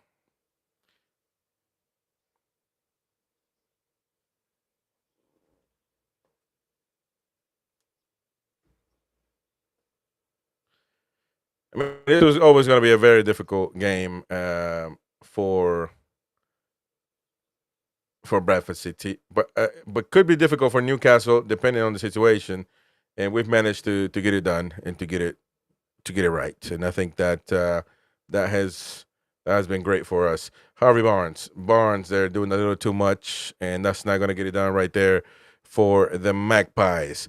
We are close to full time here, ladies and gentlemen.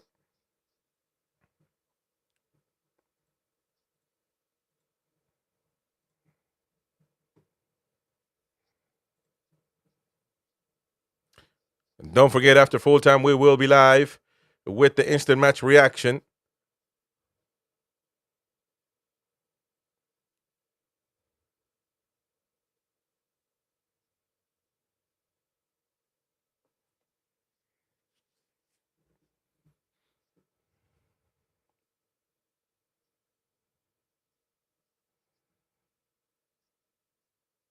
J7 gets the ball away there. Barnes can't get to it.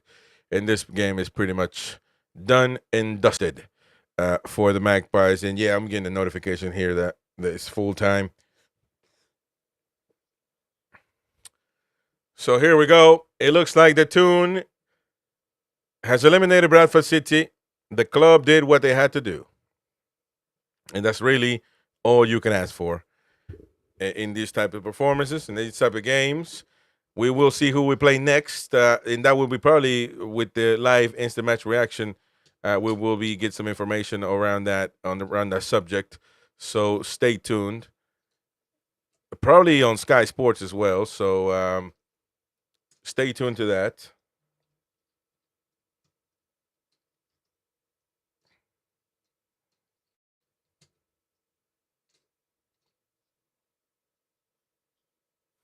And here we go, ladies and gentlemen. The game is over. And Newcastle United have managed to do well at home in the Carabao Cup. I mean, everybody kind of expected this. Really, it's not new news. But the team did what they had to do, and I'm really happy and excited for that particular case. So we did what they had to do. And it is what it is. You know, we got our job done. And we can only be happy about that current situation. And somebody saying the win must be in the taxi. Hopefully so. Hopefully so. And then, obviously, we'll do the instant match reaction right now as we finish this one. Thank you to all the super chatters. Thank you, everyone that's joined us, that stayed with us. Appreciate you guys staying around and watching the game with us. Appreciate that very much indeed. Thank you to the two donators tonight. Conflux gifting 5 memberships away, as well as random access. Big deal there. So appreciate all of you and everyone else that's been hitting the like button and all of that. We're going to start a new stream right now with the instant match reaction, lads and lasses. Please join us right now. See you there. You'll be redirected. Allow the option to take you to the new stream. If not, go to the channel and you'll see the instant match reaction there. So we'll see you right now. In just a minute, we'll talk about the game and, of course, see what the live draw tells us as well after the Arsenal and the Arsenal game with Port Vale. Thank you to Joe Linton there with the £2 super chat. Says 3. There you go. Joe Linton, you scored a brace tonight. I'll see you guys right now for the instant match reaction, lads.